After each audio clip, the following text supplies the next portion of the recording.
I'm gonna get going with the run. Yeah, Witcher 3 may not be the most normal type of speedrun, but I'll try to present it as best as I can. As soon as I press on this, the timer will start, and I'm probably gonna answer this again later, but wait, yeah, okay. I am running on the easiest difficulty. There we go. And if everything works properly, I will also be using an auto hotkey. I'm going to explain that as it goes along the way. So right at the beginning here, you see me, Geralt is locked into like a slow walk in this sequence, so what I do is I attack and then roll, because that moves way faster. And then we got a bunch of dialogue in this game. I mean, there's really a lot of dialogue. So what we used to do was we used to button mash 3 keys at once, but we decided against that after a while, just in the interest of not like destroying the hands. This cutscene freezes for some reason on this computer. Usually it doesn't happen, but it still ends, so that's good. And so instead what we do to get through the dialogue is use an auto hotkey macro. So that beginning part there was the dream sequence. It's kind of the introduction. You can do a couple of tutorials there, but of course I'm going to skip those.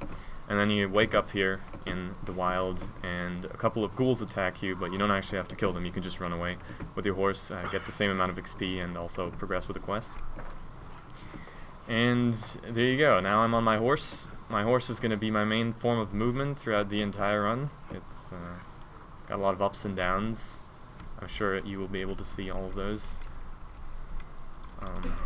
Also dialogue, important is that you see several options of dialogue. Like I spam through the voice lines, and then I have to make choices. Those are kind of important in many cases, not always, but I have to memorize all of them throughout the entire run and just make sure not to mess up, because it can be like between 30 seconds and 5 minutes lost if I mess up. Go to this next quest, trigger to the tavern, a bit more dialogue to go, and we're about to come up on our first fight, which can go very quickly or just take a long time, depending on several factors, including some RNG. There's a lot of RNG this run. A lot of it's hidden as well, but we'll see how well it goes. So these guys, I just have to beat them up. I got one of them already, and the second one as well. That was actually very good. It can go a lot worse. It just depends on how they behave, the 2 thugs, and they decided to be kind to me today, so I'm happy about that. I take my horse to go to the first thing I have to collect here. It's actually, this is in White Orchard. This is like the first part of the game, kind of the introduction. There's a lot of quest objectives here that I skip, just because I know like which items I have to collect, and I don't have to go talk to the people which tell me. So the first example of that is this plant that grows underwater here, called buckthorn. I'm just going to collect that and not talk to the herbalist, which is going to tell me where I can find it, because I know where it is.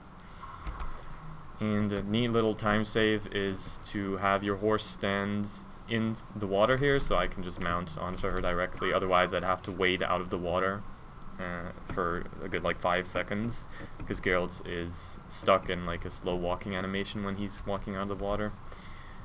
Next up, I go to this place of power, which gives me an ability point to spend on my abilities, and Geralt decides to climb up. That's okay. You shouldn't do that, but it will happen several times. Yeah, this is an RPG after all, and so there is a lot of character progression. I'm going to be mainly putting points into the attack tree. If you've played this game before, then you'll know that means basically I'm just increasing my attack damage.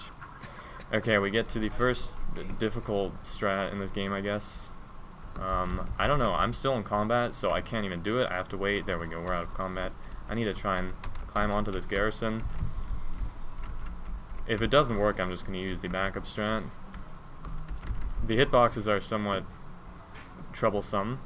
I'm not sure where exactly I'm standing on, but I somehow made it up. There we go. That was not the way I usually do it, but I'm very glad it worked nonetheless. I used that smithing stone just for some extra long-term damage, which is going to help me with the first boss fight that's coming up at the end of this opening section.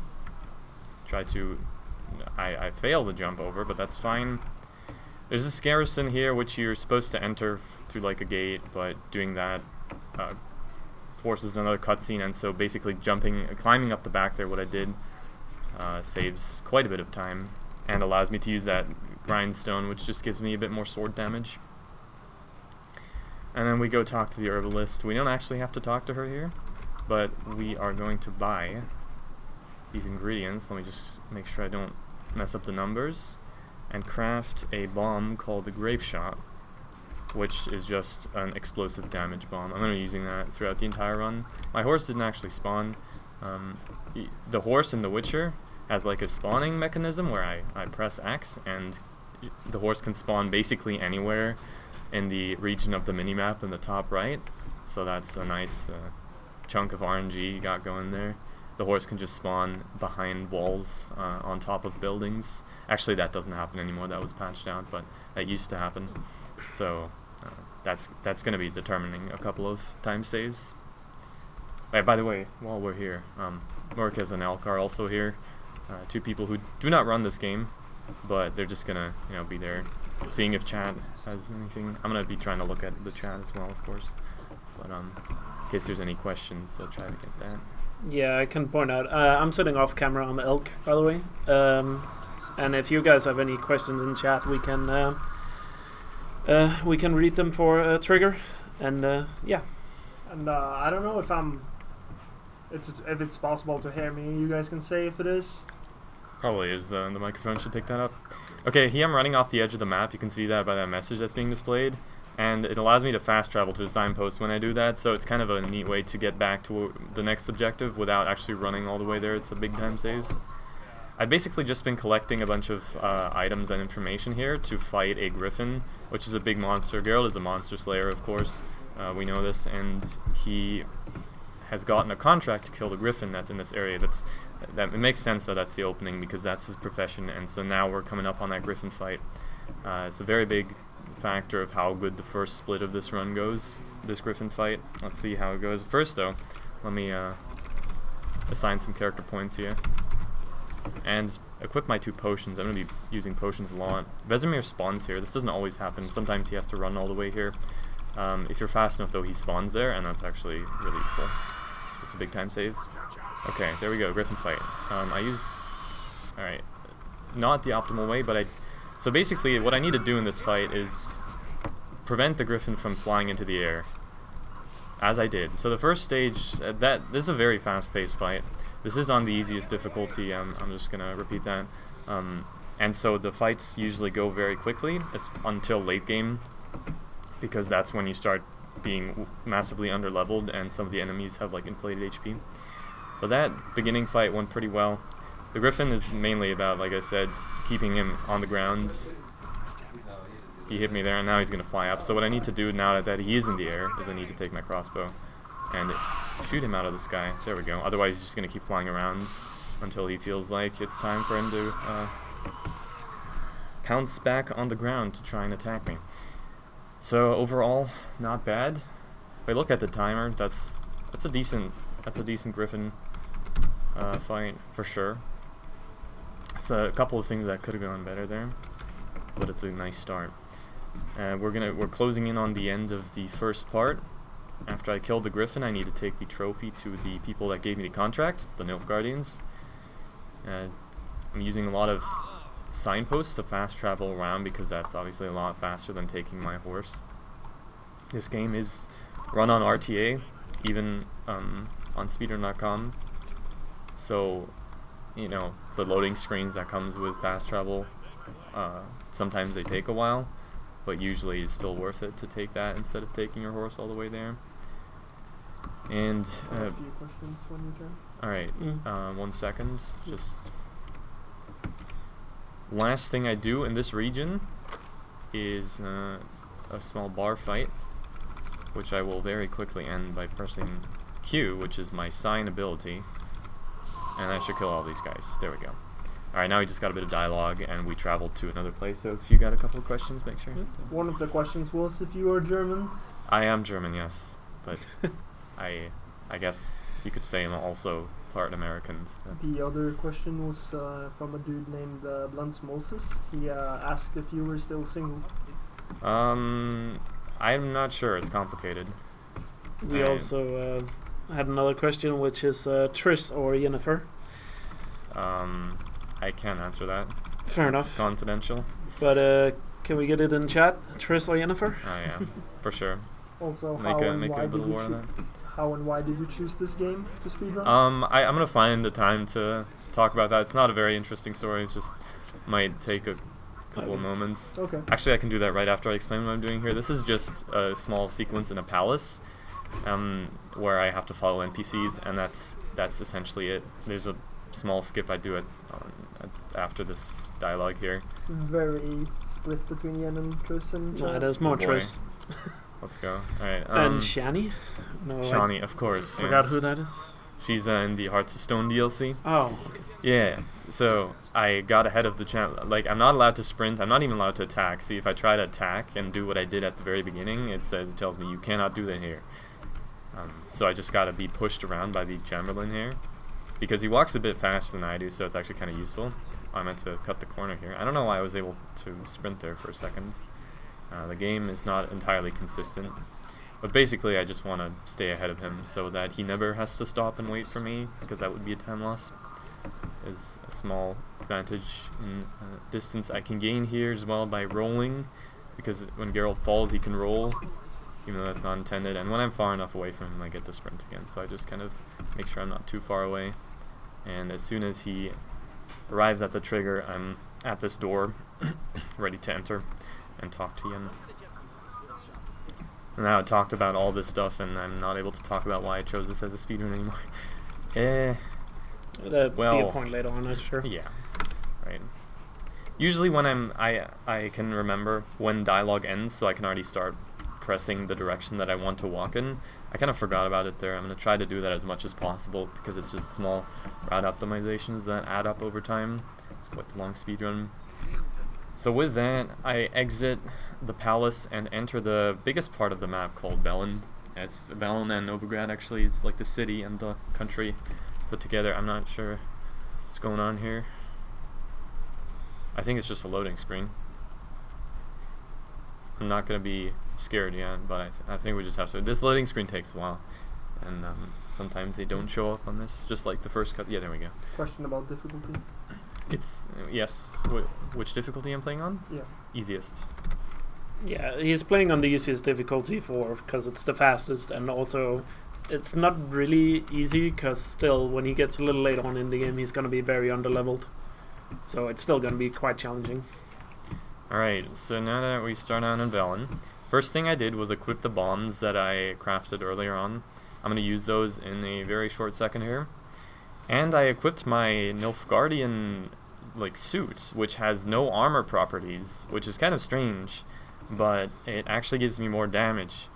When I assigned some character points before the Griffin fight, I also selected the skill which gives me more damage when I wear light armor. And my default armor is actually medium armor, so I can't wear that to get the bonus. Instead I have to put on this Nilfgaardian armor, which is not actual armor. So it doesn't protect me, but it gives me more damage. And who cares about having defensive strats if you can just, do more damage? So I'm going to be using that until I get some better armor later on, once I reach Novigrad.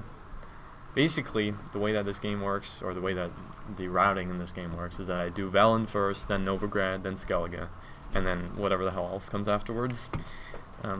I guess that's the way you usually do it in your casual playthrough as well, because that's the way the leveling follows along, but you are technically allowed to go to the other regions first and then come back later.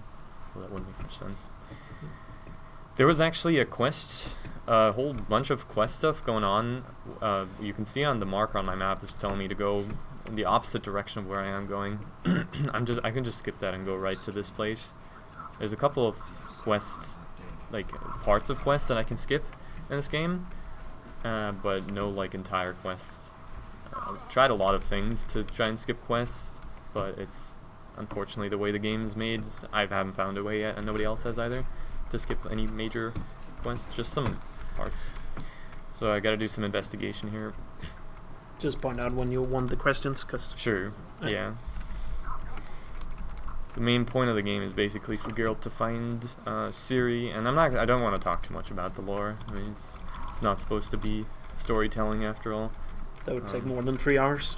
Yeah, exactly. Just to recount the story of the books and everything. I could do that. No, but right now we're just going to run to the next castle, so if you got some questions... Yeah, I had one. People want to know which ending you're going to be going for in this run. The worst one. Unfortunately. I mean, I could go for another one, but it's quite a bit slower. So, we're going to have to cry together, but that's fine, you know. I'm going to skip through the cutscenes so you don't have to cry too much. Anything else? I think I missed some, but guys, if you have any questions in chat, just post them in chat. I'll try to get to them throughout the run. Okay. Baron's Castle is a big part of the casual playthrough. I don't actually spend that much time here. Sometimes it cuts out a little bit. What's going on? It's just on stream. The gameplay sometimes cuts out for a second. Oh. Freezes. Yeah. Is that... It's like every other minute or something. Okay, I cannot It's not see that anything. big of a deal. As long as it's not cutting it there. My goodness, this is blind, by the way. I can see outlines. All right, good. I think I made it. I should have adjusted the gamma settings, but it wasn't a problem before. All right. Anyway, what was I talking about? I think the exit is there. I found it. Good. Good job. Yeah, Bloody Baron is like a big part of the casual playthrough. I'm not gonna, like I already said, I'm gonna rush through rather quickly. I'm also gonna enter through the caves because that's the fastest way. Otherwise, I have to like go around and pay the money. And the Baron finds me, or I find the Baron more like, and he starts telling me about where I can find Ciri. And so I go to actually play as Ciri. I'm gonna be doing that a couple of times throughout the run. These are some interesting parts of the speedrun where I can save or lose a bunch of time actually as well. Her movement is a lot faster than Geralt's because she has her dash. I'm just gonna go into combat, and this quest is basically just about killing wolves as efficiently as possible, which includes a bunch of left click spamming and trying not to get staggered, which I'm doing terribly at right now. But these wolves are very quickly, and they just move very quickly, and they're hard to hit, and they stagger you very easily, so it's not like I'm gonna die, but doing it quickly is a challenge. Yeah, we have some questions. Yeah, while I fight these wolves, while I fight these wolves, I can take a question. So. You wanna go first? Which games is better, Gothic or Witcher? I haven't played Gothic. Looks interesting, but I've never played it. Another one is, aren't Germans legally required to like Gothic and places, so I guess it's every. Yeah, damn it. I got a question. Is there any major glitches that I used on the run, or? Unfortunately not anymore. Your water, right? No, it's not. I don't have any water here. I have my bottle, which is like back there somewhere. It's back there. I'll get next to it. So you see me attacking here, which puts me into combat. As soon as I'm out of combat for just a tiny bit, I'm not allowed to dash with Ciri anymore. Because that's why you see me swinging my sword and then dashing twice. Chaining the dashes more than twice gets really difficult. You just basically need to spam at superhuman speeds. I'm gonna try to do that now, but yeah, if I wait too long, she puts her sword away, and that's just a stupid time loss. Not chaining them at all right now. There we go. Got a Wolf King to fight here, also known as a werewolf. Goodness. Alright, there we go. If I do it correctly, then he should be dead now. He's not entirely dead. He did one more hit. Well, the thing about the major glitch is that there used to be... There's two categories of the main story. One of them is an hour shorter than the one I'm currently running. And what you have to do is you have to run the game on patch 1.06 or older, which is a very old patch. I think there was a massive glitch back then. It was patched soon after release, where Geralt's movement and attack speed was increased by like 400%, so basically it just looked like you were playing the game in a video that's like really sped up. And yeah, it saved an hour overall in the run. But that was patched out, unfortunately, so now it's all very slow. It's actually possible to still run it, and I have done that, but the movement is a lot more clunky on that old patch, so basically it feels like you're moving a truck that's going at super speed, which is as painful as it sounds. But yeah, this is a very different speedrun from what it used to be. So I'm gonna use a couple of small glitches, I guess, but nothing major anymore. I mean, some people might think that's a good thing, some people might think that's a bad thing. I am neutral in that aspect. I think they're very different runs. Both are interesting. Rest of the candlestick. I'm kind of just running around here because Geralt has to go through some dialogue, and it doesn't matter. The next part of the quest only activates once he finishes the dialogue. So that's why I'm picking up some extra water and other things that are going to be useful. If you play the game, then you might remember in order to get to Skellige, you have to pay 1,000 crowns. So I'm just throughout the entire run, I'm kind of collecting items all over the place to try and sell those once I get there, so I have enough. That's a big problem. If you don't have enough money to get to Skellige once you get there, then you have to start trying to look for items. But that usually doesn't happen. There's definitely enough items that are valuable enough along the way to pick up if you know where to look for them. You guys got any questions? Yeah, I have one. Would this be an interesting speedrun for somebody who's looking more for combat rather than just talking to NPCs? Looking more for combat. There's definitely a lot of combat, and the combat is very important, but if that depends. Witcher combat, some people like it, some people hate it. It's definitely not the best combat version out there. There's a lot of it. I mean, just you'll see how much combat there is. I think it really depends on if you enjoy the style of combat that The Witcher includes. I think it was a question about the game, not as a speedrun. Oh, okay. But the game? Yeah. Oh. Then just the game in general, not as a speedrun. The game is more focused on the story and the quest, like how the quest interacts with the story, than actually the combat and the fighting and things like that. Okay, next up I'm gonna talk to the Peller, who's gonna help us a bit with our quest, but first we gotta deal with these thugs in front of his home because they're being mean to him, and what I'm gonna try to do is kill all of them with a bomb here and see if it works. It did work. That blast radius doesn't always line up, and so sometimes a couple of them survive, and you need to kill them, but that's the fastest way to do it for sure. And the best part of this entire speedrun, hands down, is coming up right now, so make sure you catch this. I'm gonna find a goat and use a bell to escort her back to her owner, and that's it. Well, I do get to fight a bear somewhere in there, but yeah.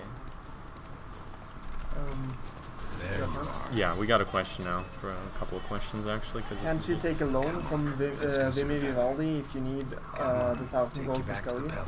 You could do that. If I recall correctly, it's like, how much is it, 300 pounds or something? In total, the loan. So I'm not sure that would. In the end, you get enough items. Like, it doesn't cost you any time to get that amount of gold. He staggered me. I have to fight this bear because apparently it endangers the goat in some way. Sometimes he doesn't stagger me with his attacks, and I should be able to. There we go. Now he's dead. There's two parts to that fight. First of all, my fire ability, my fire sign, can set him on fire, which does a lot more damage. That's based on random number. That's RNG though. It's like based on my ability power, of which I don't have a lot. My sign intensity. And secondly, whether I get crits, and also whether he staggers me or not. That's just all random stuff that happens or not. Still the question about how you started running this game or what? Right. No. I don't know. The question's still coming up, yeah. Yeah. If you got another question now, lecture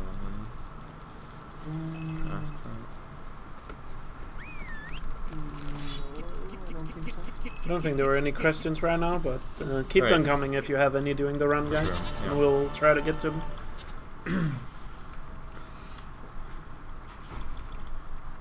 Okay.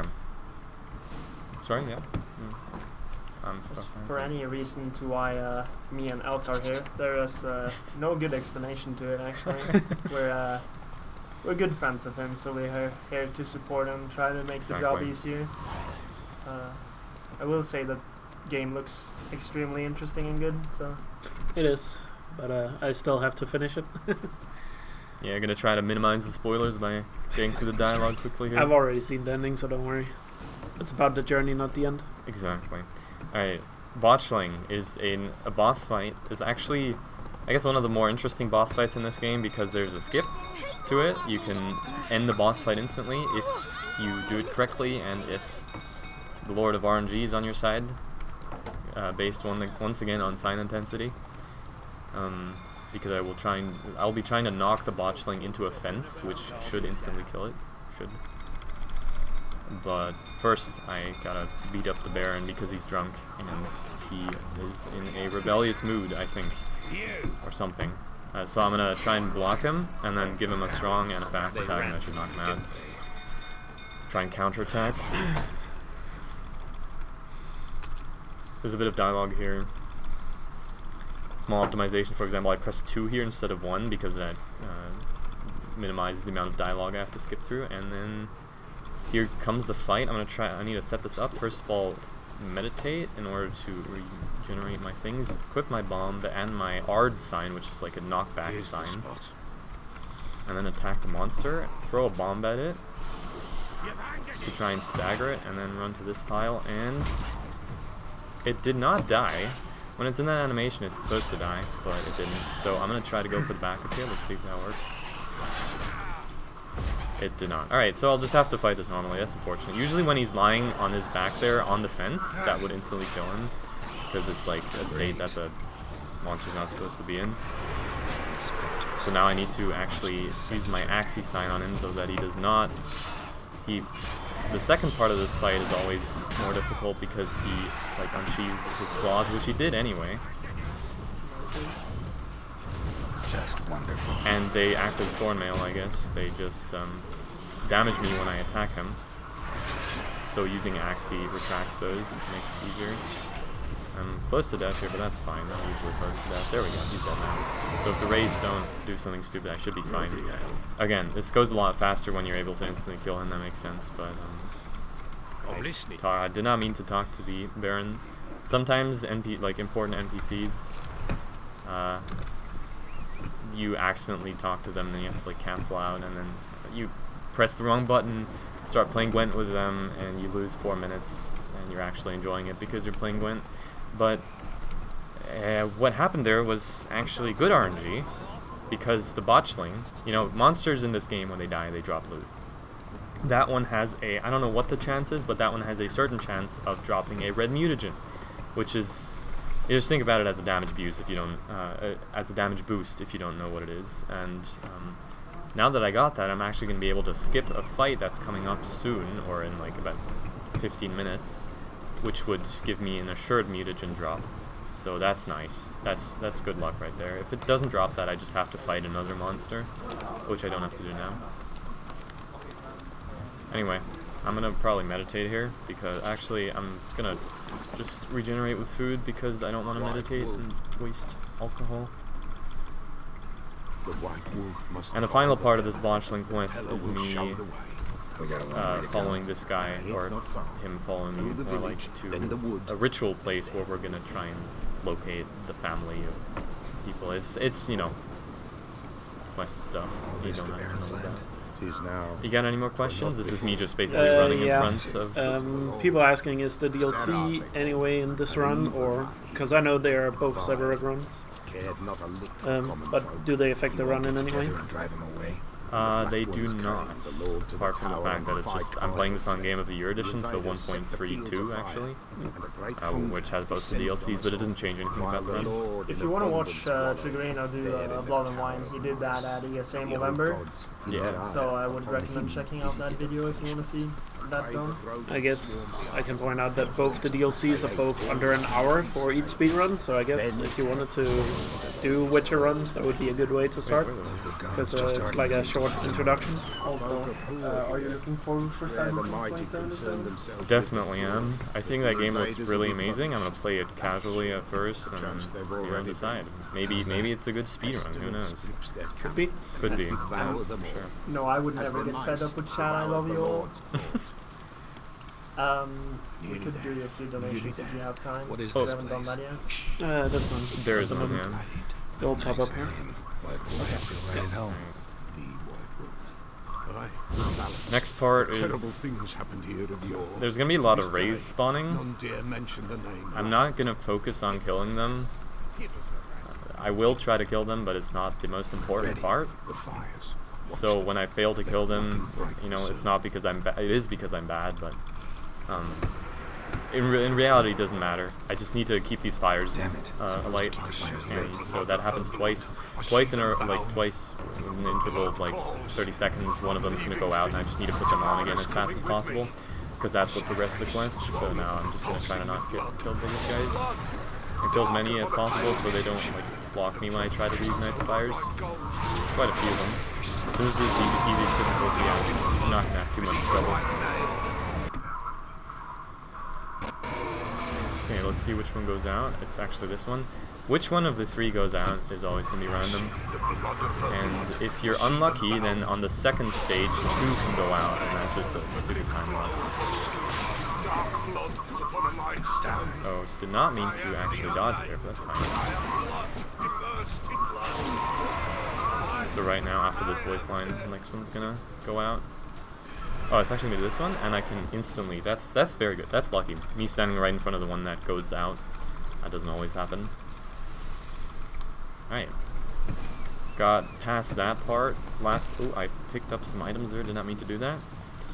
Last part is running to the fisherman's called Wojtek. That's not really important in any way. It's just his name.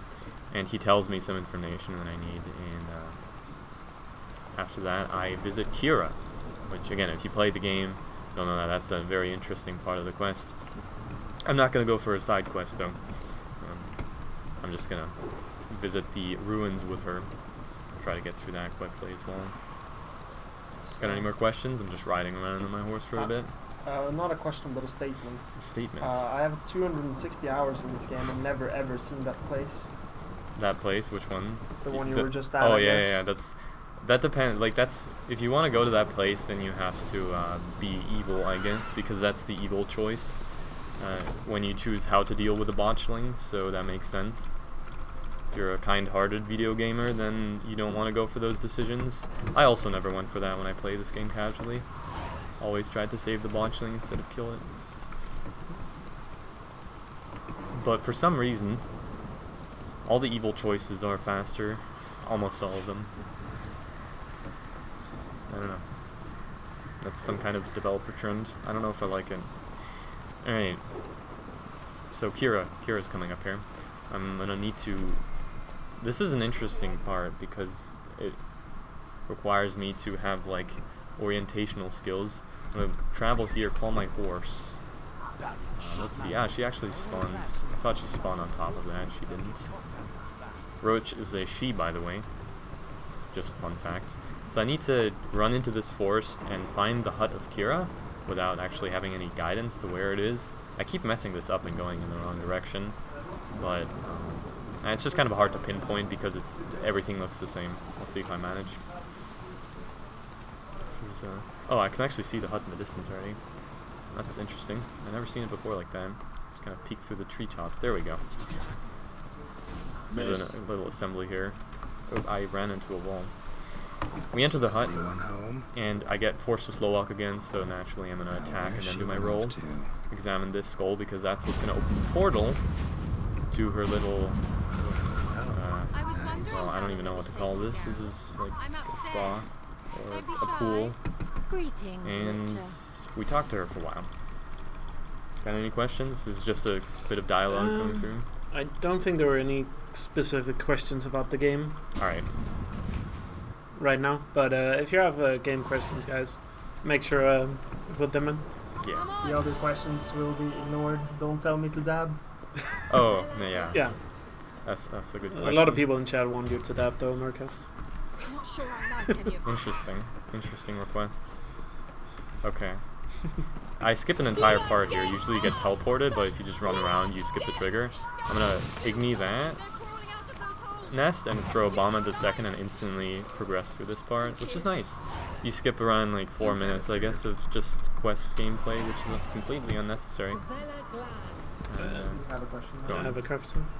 Yeah, we should be fine. Got Yeah. some dialogue from that. People asking how long does the 100% run take, and I believe it's 20 hours, right? Yeah. Somebody did it. Somebody did a 100% run, and it is actually 20 hours. And how much of it is Gwent? Because lot. I know that's a big part of the 100%. It is a lot. Okay. Yeah. This wraith, you can sometimes manipulate the wraith to jump so far away that you don't even go into combat, but it didn't quite work. I could kill her quickly though. 2 questions, man. 1 second. Just gotta explain this, that whenever Geralt is in combat, he cannot actually... I need to change the gamma settings. I cannot see anything. Whenever Geralt's in combat, he can't jump or climb onto anything. So basically, if you need to go to the next part of a mission and you have to climb there, then you need to kill all enemies or be far enough away from them to go there. Kind of unfortunate. Okay, yeah, I'm just gonna be swimming around here, so if you got any more questions. Yeah. What's the auto icon on the top left corner in the cutscene? That is me pressing the auto hotkey. It's just a rule we have, so that when you use the macro that you can see that it's not being used for gameplay, but for only for dialogue. Almost exactly like At the end of the Heart of Stone DLC, did you save Old Gear? Save Olgerd? I did not know. Let's go.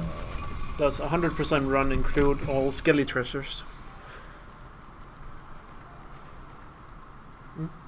Why is it not even showing up? That is very strange. Alright, well, I guess we'll have to deal with this brightness. Now I know Usually what to the still game do. isn't this dark, but I'm having serious trouble seeing. I'm not sure how it is on the stream. Anyway, It's about the same. next I assign some more points and equip this red mutagen, which is going to give me 10% more attack damage. It's Beautiful. grown awfully quiet. There's a golem fight here. I use my Erden sign. I'm gonna get hit by that anyway, so I don't even have to dodge.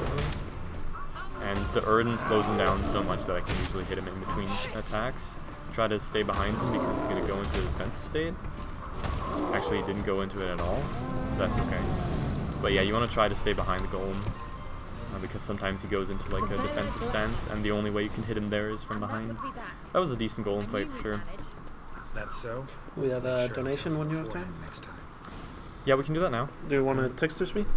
Sure. Okay. Once you finally find Ciri, Cinder donated $10, first time donating at ESA, and like we say in France, bon chance sorcelor, good luck for your Witcher 3 run. they destroyed the Major's cemetery. Appreciate that. Thank you. They did come here for a friendly chat. Okay, we're gonna meditate here. Meditating I'm gonna do quite a bit, and next thing I do is cancel the meditation animation, which glitches out the game a bit, but that's fine. We don't have to worry about that. Unless I then aim my crossbow, which would soft lock the game. But again, I wouldn't do that. Ready. Meditating, what it does is, first of all, it replenishes my potions and other items, like my bombs. I have a numbered amount of them. Like, I can't use them infinitely, but whenever they're used up, I just need to meditate. And I get Turn the all of game them sound. back. Yeah. Hey, Nicola! This part, usually, you're required to kill the monsters that come out of here. Instead, I just run up, flop my Erden on the ground, and close the portals instantly. Play this, it's kind of tedious, especially on like Death March, to deal with all the monsters that come out of it. You can just skip it like that. Game audio was a bit loud, so I need It was a to bit loud. Yeah, we are Alright. fixing the game audio, guys. Don't worry. So tell Apparently, me. it's a bit loud on stream. Tell me if it's okay.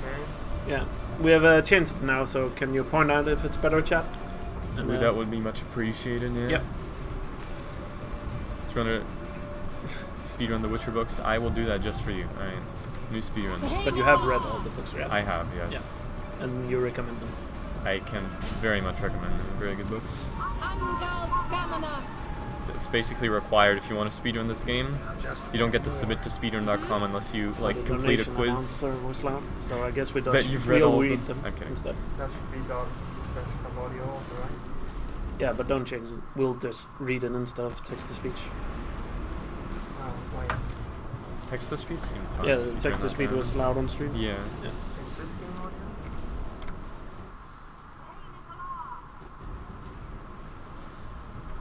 Rack one. Best of audio is Despite me skipping this, it's still kind of a very long part of me just doing barely anything. It's always a good part to calm down a bit, relax, prepare for the next boss fight. How's it looking? I mean, it's being transmitted over. Yeah. Leave it to me. from one desktop to another, so it's not the desktop audio of that computer. No, I've changed to another thing. Alright.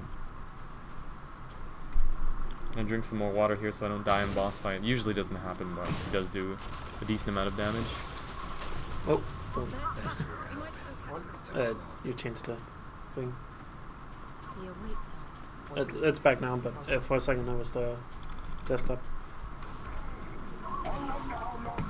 Okay, first thing I would do is equip the Thunderbolt so I can basically two-shot him into his... He's got 3 different stages. The nations read myself. Each time Stay calm. portal spawns, and these hounds are really far apart, but that's fine, because I got all of them. The first hounds that come out of the portal I need to hit with my bomb. And I did that, I hit all 3 of them, that's good. And then the second portal here, they don't spawn at the same time, so my bomb's kind of useless. I'm just gonna kill all of them. With my Thunderbolts, which is my damage potion, it just increases my damage. I can one-shot them with my strong attack. There we go. And now I'm gonna use Quen, so that I can attack him without him staggering me. There we go. Well, he did stagger me nonetheless. That's unfortunate, but didn't quite line up. I use my Quen. Quen is basically my protective sign, which blocks 1 incoming attack. I usually don't use it to actually block the damage, but to block the stagger effect so that I can keep attacking without dodging or delaying in any other way. Right. That was basically the part with Kiera. That's the last we're going to see of her, What's with this I wall? believe. Yeah, I'm pretty sure, because we don't do the rest of the quest with her, so she doesn't show up at Morhen. Simple. We also declined this Let's see where the quest with passage her leads. because we gotta go fast. We gotta keep going here. See, this is actually way more realistic the way I play it, because Geralt's daughter is in danger and she needs to get find her quickly, right? Not play Gwent and do side missions. Alright, I need to first read this book though. Try to menu as quickly as possible. That book is part of the quest. And then the objective here is to get to a signpost as fast as possible, because in order to go to the Ladies of the Wood, I'm just going to fast travel. That's the fastest way.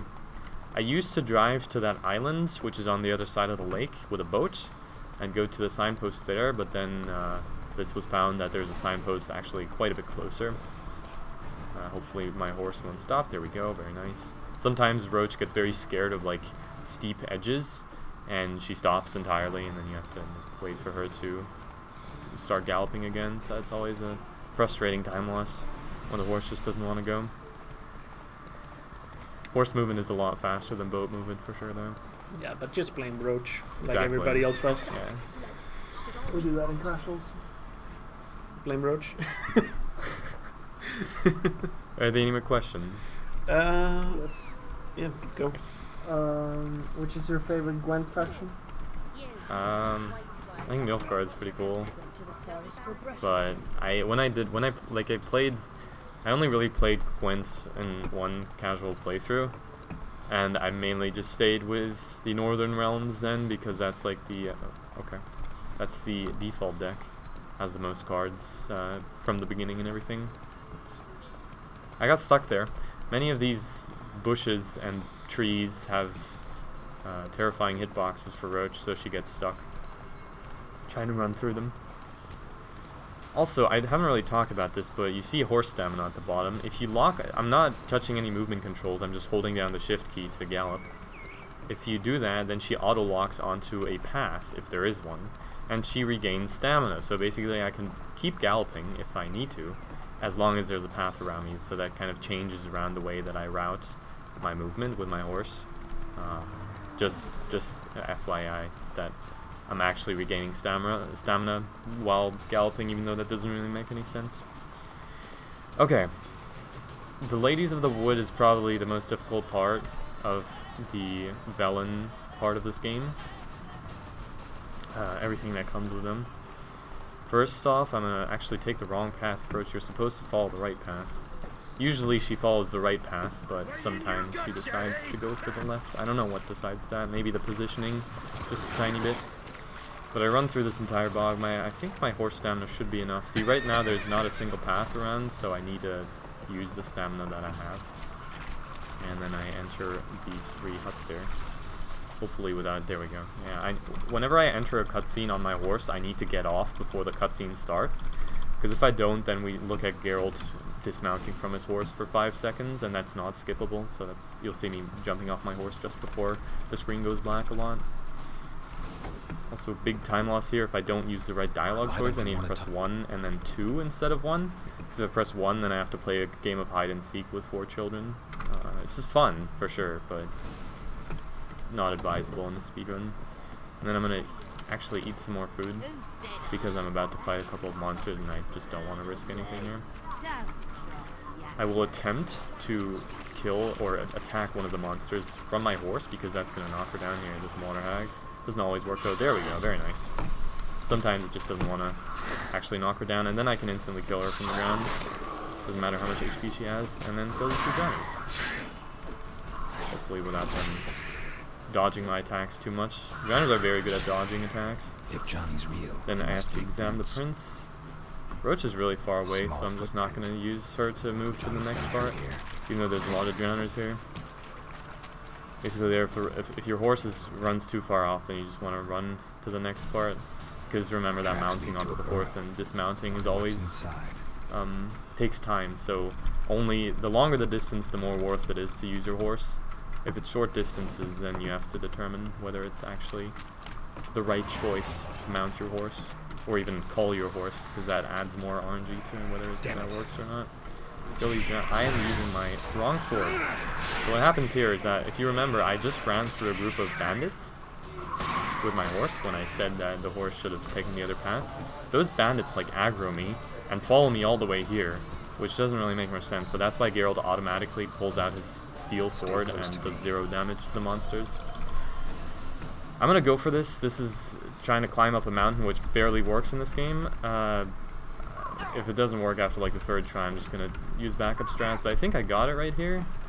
It looks good. Yeah, they're actually very good. That can take a lot longer. And I do all of this to try and climb onto this nest without aggroing any of the enemies and picking up that loot. There we go. Nice job. Otherwise I'd have to fight those harpies before I can pick that up. So yeah, getting up that mountain is tricky, because Geralt barely manages to latch onto something he can stand on, and so then he just decides to slide back all the way down. There's a very safe way to go up if you just go around the left, but it's quite a bit slower. If you're really unlucky, there can also be a massive wyvern that spawns there, and he can automatically attack, like aggro you, and then you have to kill all the monsters that are there, and so that's a massive time loss, but that's completely based on random like cycle chance, whether he's there or a couple of meters farther to the left, so that he's not going to aggro you. There we go. Good. So far nothing terrible has happened. I'm very glad about that. We head back here. It's been pretty solid so far. Yeah. I'm gonna check out my pace as soon as I finish the Velen split, because that's the time I remember, and see how that's going. Meanwhile, do you have any questions? Did you have one, Marcus? But I can point out that in the next run after The Witcher, there is a donation incentive for the solo mode showcase for Mario Party 6 by Fuzziness. So if you are going to donate to this stream, you might as well put it towards the showcase in the next run. Definitely. And of course, if you have any questions about the run, guys, just gonna let you know that we can see chat. So yeah, if you have any, we'll ask him. And a lot of people want to know when you are gonna do a 100% run. Oh my goodness. Mainly Azuli. Mainly Sully. Awesome. Yes. Thank you, Sully. How about never? I don't know. It's a difficult question, okay? Is there a Death March speedrun category? Also a difficult question. I attempted to actually do a Death March speedrun not too long ago. Didn't quite go my way, because if you don't do any side missions, you become underleveled in The Witcher 3. If you just go through the main story, that's fine on the easiest difficulty. You can deal with it. But on Death March, it becomes actually impossible. Yeah, you have to do extra leveling, right? Yeah, it's most likely how it's going to be done. I might do that soon. Try and work on some Death March routing. and then do that category, because that seems a bit more, I don't know, that might add a couple of like layers of combat to the game. Might be a very interesting one. Will you see more death march after you say? I don't know. And also, we don't answer questions that have nothing to do with the game, because why would we? Or unless they're questions we can't answer, we're not going to answer questions that have no relation whatsoever. Yeah, so try to keep it questions about the game. We got a boss fight here where I just have to kill this thing in the tree. I should probably kill these beasts, not because they're dangerous, but because they actually prevent me from triggering the cutscene afterwards. And then I just have to strong attack this a couple times and then fast attack it twice once it's vulnerable. And that's all there is to this fight. I'm gonna kill this one. I could just run away, but the game's combat is questionable at times. Sometimes I run all the way around this hill and there's no enemy in sight, but Geralt is still in combat. And he's like locked into combat, and then I can't talk to this guy and I can't progress the quest, so I'm just stuck there for like 20 seconds until the game finally realizes, oh, there's no enemies anymore. Two good questions. Yeah, there's a small Ciri part that's pretty unimportant, so go for it. What's your favorite thing about the game? Favorite thing about the game? You mean as a speedrun or casually? I guess more in general. More in general? Yeah. Just the way that it manages to tell a story. I think it's better than any other game. It manages to tell a story as a video game, like with using the quests to tell a story instead of, just kind of putting it on the side. Yeah. Is the interaction between gameplay and stories very well done. Do you have time for one more? Yes. Yes, we have a question. Since this run has the bad ending, how much longer would it be if you did the good ending? Or the best ending, I guess. Not that much longer, actually. You have to make a couple of choices, right, throughout the last part of the game in order to determine which ending you get. And those choices, you could get the good Witcher ending without actually losing any time in the choices. But the good Witcher ending is just like 1 minute to 2 minutes slower than the other ending. So that's just, that's something we don't go for. It wouldn't be devastating at all, though. The Empress ending, however, would be a completely different story. That would be a pretty big time loss. Alright, now I actually finished Velen. I didn't look at my time, but yeah, anything like around 50 is totally fine. And I'm going to head to Novigrad now, which is the city. This is actually my favorite part of the run, just because I enjoy the atmosphere of the city a bit more than the lonely swamps of Velen, I guess. But the quests are also a bit more interesting in my opinion. First I have to get past this Redanian checkpoint. All I do is run around. There's guards shouting at me that they're like going to catch me and put me in prison or something, but they don't actually do anything, so I just run past them. That's, I guess, how it works. I never tried what happens when you actually just stand around and wait for them to attack you. Might do that sometime. And I grab my horse as soon as I can again. In order to go around that island, I kind of had to go by foot because I had to jump a couple of times. That doesn't really work with the horse. That doesn't work well. And now you can see the lights in the distance of Novigrad.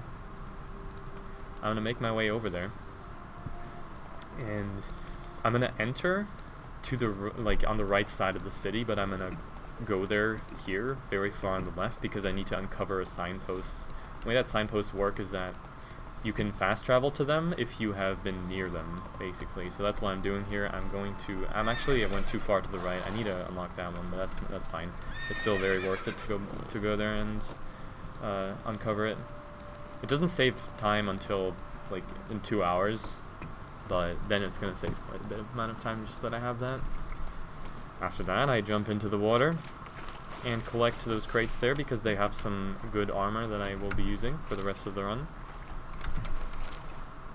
I can actually collect it without diving, which is quite useful. And then from now on, you won't be seeing Roach that much. You'll see her soon again, don't worry about it.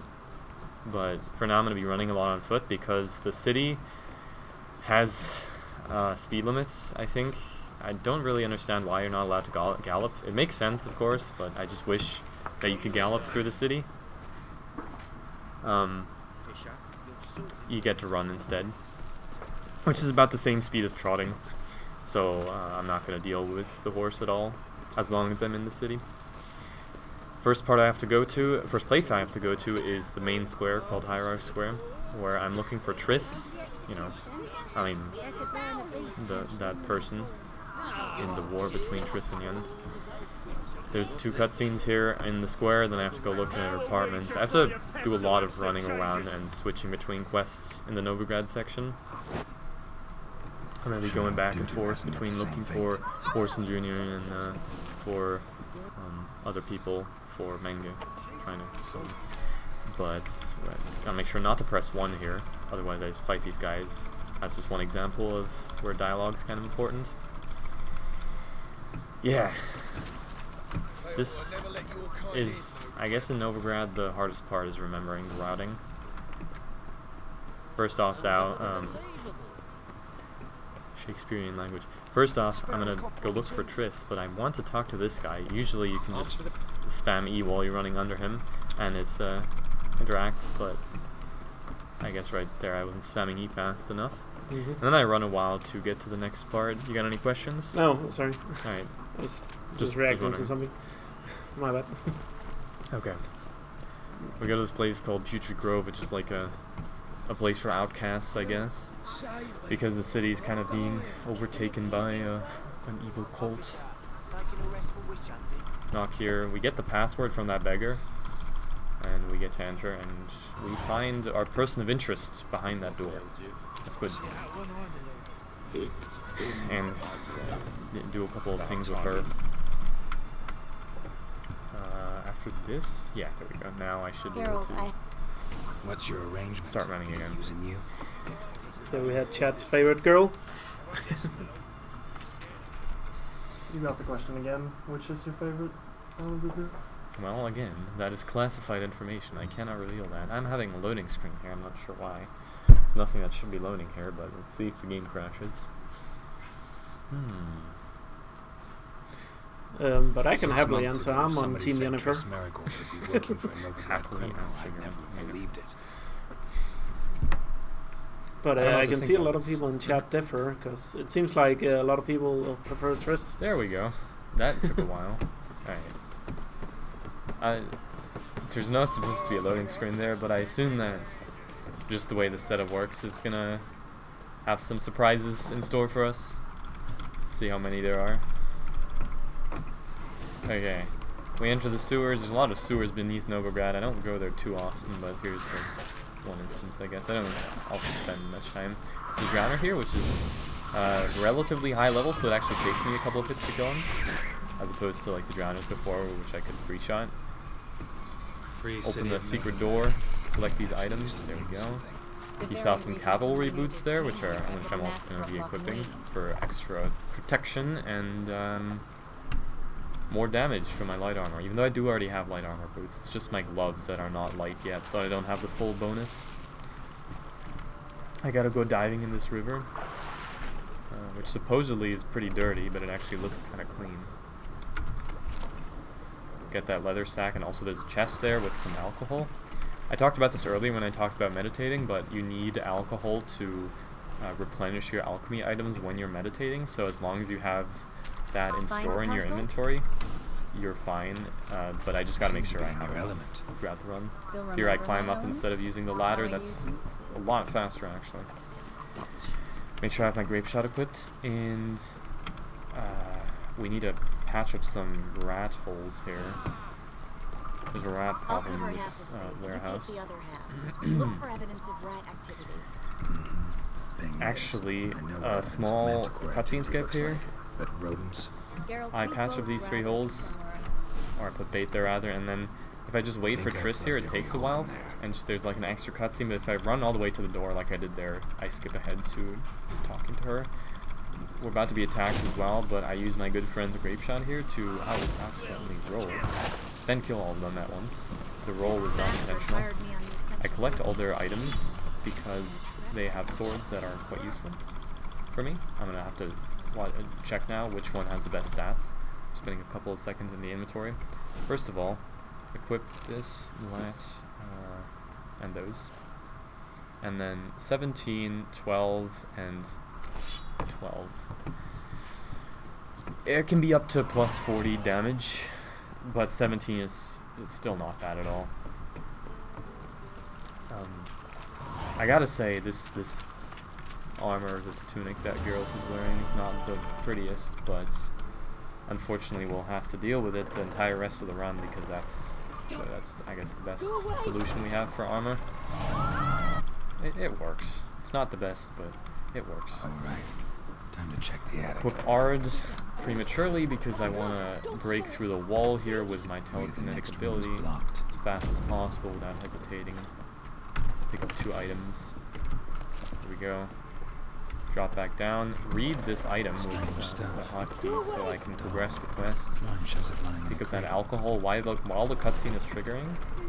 While the screen is getting dark, and then I don't have to look at that painting.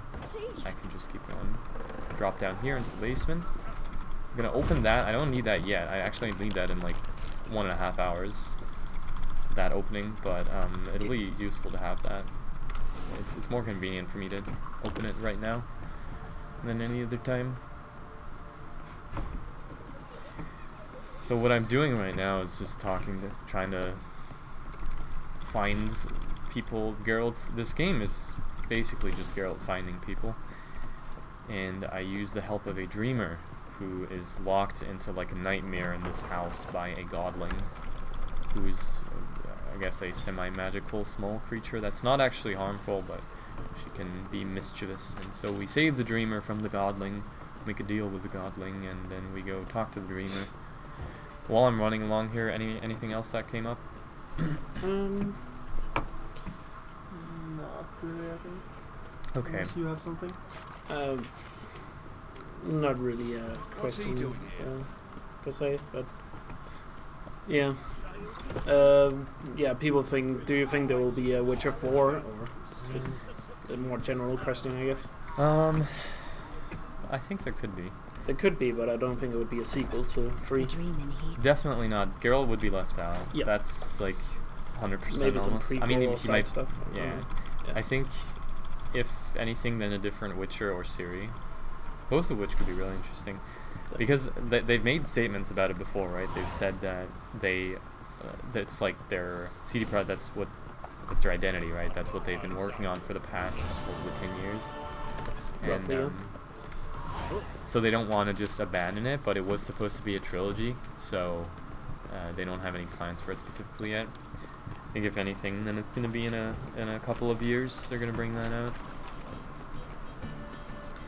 Okay, we have now unlocked, or not really unlocked. Also, we just hit $10,000 for the Nice. entirety of ESA. That's really good. So, can we get your best hype emotes in chat, guys? Exactly. Let's see some hype emotes. Pat yourself on the back. And in celebration, we get to beat up some vagrants, which are inside the tavern owned by Dandelion and Zoltan. Zoltan is a really cool guy. Best typing. These guys are tricky sometimes. They block a lot of my attacks. Those went quite well. Oh wait, they're actually all down already. Need to collect this book and read it. I didn't read it, so that's a time loss. Nice.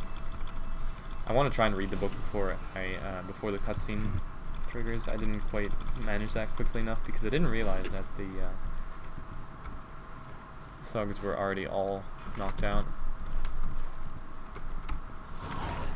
I need to read that book in my inventory and then talk to Zoltan about something, and now I'm prepared to go. Basically, I'm looking for a person here who's going to help me find Dandelion, who's going to help me find Ciri, or no, who's going to help me find Dudu, who's going to help me find Ciri. So it just keeps on going. It's a a nice giant book. game about hide and seek. Essentially, yeah. Would you mind? We also have a couple more. Oh, cool. Thanks. Yeah, it's his. Yeah. Alright. While running into the wall, good stuff. Whenever you need. Thanks. Yeah. So we got a couple of stops here. You see, there's a long list on the right. You can always see the current quest objective. I'm actually following this one right now, and I got a list of people that I gotta talk to, I guess, here. The first one's gonna be a North Guardian, I don't know what she is, emissary, I think, or daughter of, and she has relations to Dandelion, so that's why Hope so too. Information can be useful.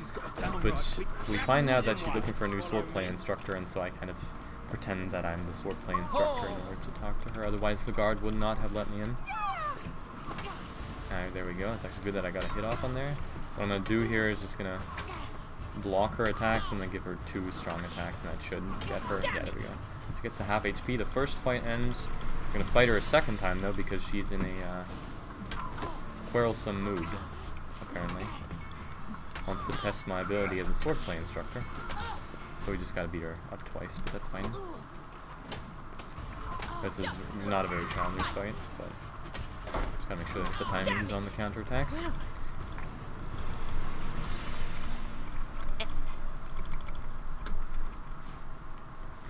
Next, that's one of those people marked off the list. Next up, we got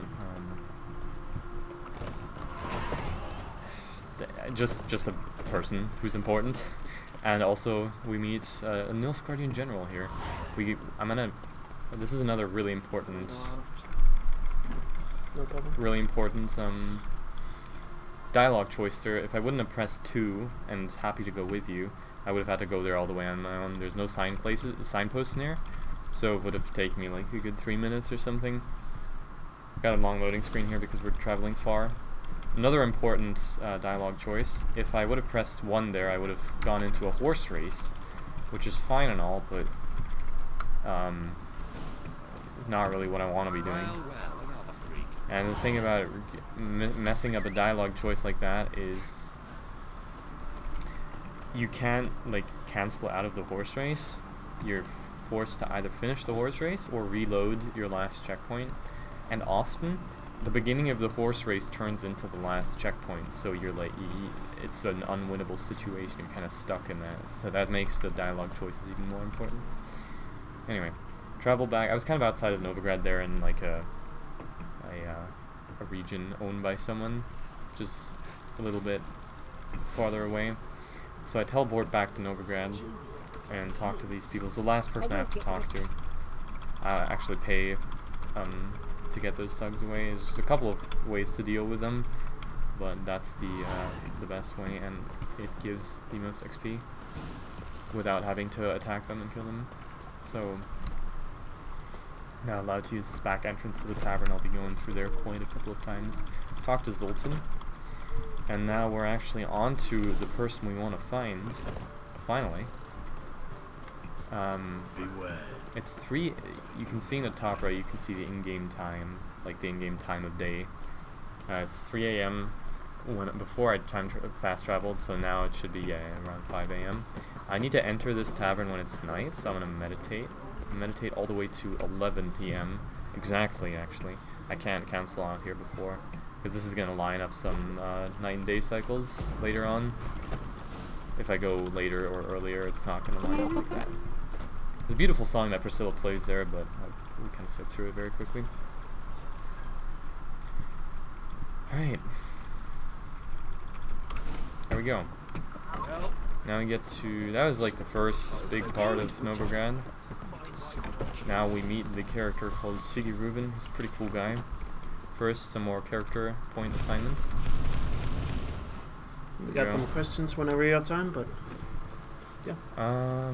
Yeah, now's a good time. We're just entering a bathhouse. People want to know what is the specific version you prefer for speedruns? Just the newest one. It's the most stable. Anybody As long as you don't run old patch, it doesn't matter what version you run on. And people also asked, I'm not sure which dialogue it was, but people said, wouldn't it be faster to use a Witcher 2 save file so a certain person wouldn't talk to you? I'm not sure what it was. I believe he talks to you even if you... The way I do it is I just disable that. I think he talks to you despite like you having a Witcher 2 save. I could be wrong about that. I don't know. I've never tried it out. It would be something to try out. But it would only be a very small time save. Oops. I rolled backwards there. A couple of people I just have to fight here. There's nothing spectacular about this fight except the fact that I have a bunch of allied NPCs which do essentially nothing except for block me. It's kind of a theme throughout this game. Allied NPCs don't always do damage. They just kind of stand around and stagger the enemies, which is more useless than them just not existing. Like this guy's shoving me away from the enemy right now. Dealing with that is kind of tricky. Alright, but we got through that fight without too many big problems. I mean, I could definitely check that out with the Witcher 2 save. Yeah, it'd be something to look into. The thing is, though, that it would change just some dialogue. It would decrease the amount of dialogue, which takes like It's 3 already seconds fast, in so total. Yeah. Got a lot of dialogue with our man Siggy here. And I'm gonna help him in his quest partially, and then go do something else, and then go back to his quest. That's what I meant with like going back and forth all over the place in Novigrad. First I have to examine these sewers. And there's a bunch of drowners in the sewers. I'm just going to run past all of them except for the last 2. First drink an antidote to all this poison around here, otherwise I'd be taking damage right now. I do something called stagger sprinting here, which doesn't always work, but it allows me to keep sprinting basically permanently, if you time it correctly, and without losing my stamina, and I just want to do that so that I can still sprint at the end. Because otherwise I'd have to just roll. In combat, your stamina regenerates very slowly. So, if it's out completely, then you can't sprint anymore. Then you just have to use rolls all the time, and that's slower and can be very tricky to properly navigate. And I'm just going to go through, and you'll see me right now. My stamina is out. It's the yellow bar in the top left, and I just have to roll. Because that's the fastest way to do it when my stamina is depleted. Yeah, rolling is not affected by stamina, right? It's what it does is it cancels the stamina regeneration, but it doesn't cost any. So basically, when I'm rolling, I'm not regenerating any stamina, but I can do it infinitely. Okay. Alright. Got out of there. I examined what I needed to. Talk to my friend here once again. And then switch quests to do something else. Got a minute. Because it lines up better. Wait, actually, I forgot. I have to investigate this bathhouse a bit more. Silver lid. But only for like Matches the 20 cylinder seconds. bottom I found in the sewer. Dijkstra, come here. After that, I head to the casino. If you play this part, then you'll remember in order to find this persona named Horson Jr. I mean, I'm gonna try not to say that too often. I want to keep it very civilized in here, right? But that's his name, and there's many ways to find him. Actually, like 5 different ways. And the way I do it is I go to his casino. I just kill everyone there and then talk to the person that's captured there. I never figured out that I could do that in my casual playthroughs, but it's also the way that like gives the least amount of XP and questing and things like that. I'm supposed to roll there when I land. I didn't do it though. I messed up the timing, and so I took a bit of damage. It's not a problem though. Okay, these are the 2 bouncers. I just have to roll. Usually I'd have my Igni spell there to stagger them. This guy's very good at blocking me. There we go. But I was out of stamina because I fell and got into combat. Then I'm going to use my bomb that Geralt throws at the ceiling for some reason. Ignore that happens. Just, yeah. When you enter combat with a couple of enemies, Geralt sometimes decides that he does not want to aim his bomb at them, but at some obscure place in the room. If I die here, I'm probably not going to die, but who knows. Quite low health there. Don't worry about it. It's all good. Usually they should all be taken out with 1 hit, but it doesn't Everything is under control. Exactly. It was just green flare and red. I'm going to use my bomb on these, but Geralt also doesn't want to do that. He doesn't actually want to pull out his sword either. I'm not sure what's... Oh, actually I know what's going on now. Yeah. So, this hasn't actually happened to me in quite a while, so I'm kind of surprised that it happened, but from time to time Geralt will hold a ghost sword. So he'll have his sword in his hand, but he won't actually have his sword drawn. And the effect of that is that it's worse than if he just has his fists out. It's actually a pretty big time loss every time it happens. Pathetic. Let me try to not die to these guys. Gonna take it a bit safe Basically here. 1 shot right now, right? There we go. Yeah. I would be. But that's Nice fine. job. Beat you after death. It really shouldn't be that close. Hey. It was just a little mess up. As long as you didn't die, it's First pretty one. good. Juniors made a deal with the Redanians. Definitely a slow casino. But usually I want to use those bombs better, but I also got the weird ghost sword glitch. And that was what you saw me being confused why I couldn't throw my bombs and why I couldn't attack or pull out my sword. That's because he gets locked into a weird state where he thinks he's holding a sword, but he's not actually. So I'm glad that didn't actually end in a death. That could have easily happened. Do we have any more questions? I'm just running it. No, but people wanted, I guess I can explain this, why it's current patch. There's any percent old patch as well, but it has a glitch where essentially Geralt's movement speed is increased by 400%, which is a very old patch they patched out, but people do any percent old patch, I think it's called, right? Yeah. Where essentially you can run a lot faster. So this is the less bucky version of any percent. Exactly. You can check that out on speedrun.com, or there's also runs a bit on YouTube of old patch. It's really it's interesting to watch. But I don't actually know how what the exact percentage is. It's just very fast. It's absolutely Definitely more than twice as fast. Startling It's also more unstable, You right? absolutely must It is try. more unstable, yeah. The game crashes more easily, and there's in patch 1.07, which is the patch they also removed the speed glitch. They added a form of movement called alternative movement, which made it a lot easier to control your character. But so basically, on the patch that the speed glitch still exists, you're still forced to use the original movement, which is very clunky, and I guess it's more realistic. But Geralt just gains like a bunch of weight, and it makes so hard to control the super speed. So that's like the main focus of that run, is just not running into walls all the time and actually managing to fit into the door you're aiming at. Yeah, I've seen some other run. It looks pretty tough to navigate. Because it seems like there's a lot of pub in as well when you go that fast. Yeah. Okay, so this quest right here was actually time-based, so it only worked until 2 a.m. That I would have had to, if I would have been later than 2 a.m. in-game time, I would have had to meditate all the way around the day, which takes a while. So that's why I meditated until 11 p.m. earlier, if you remember me saying that, in order to make that line up better. And so I don't have to wait at all. Scram before I lose my patience. Okay, it's probably super dark again. Here I just try to go as far forward as possible. It looks a little bright on stream, so I don't think stream notices it. Alright. It's just I've triggers seen plays on his monitor, and it's very dark for him. But I think it's fine on stream when I look up at it. So we enter this garrison here. We kill the commander. I don't actually do anything, which is nice. I don't have to fight anyone.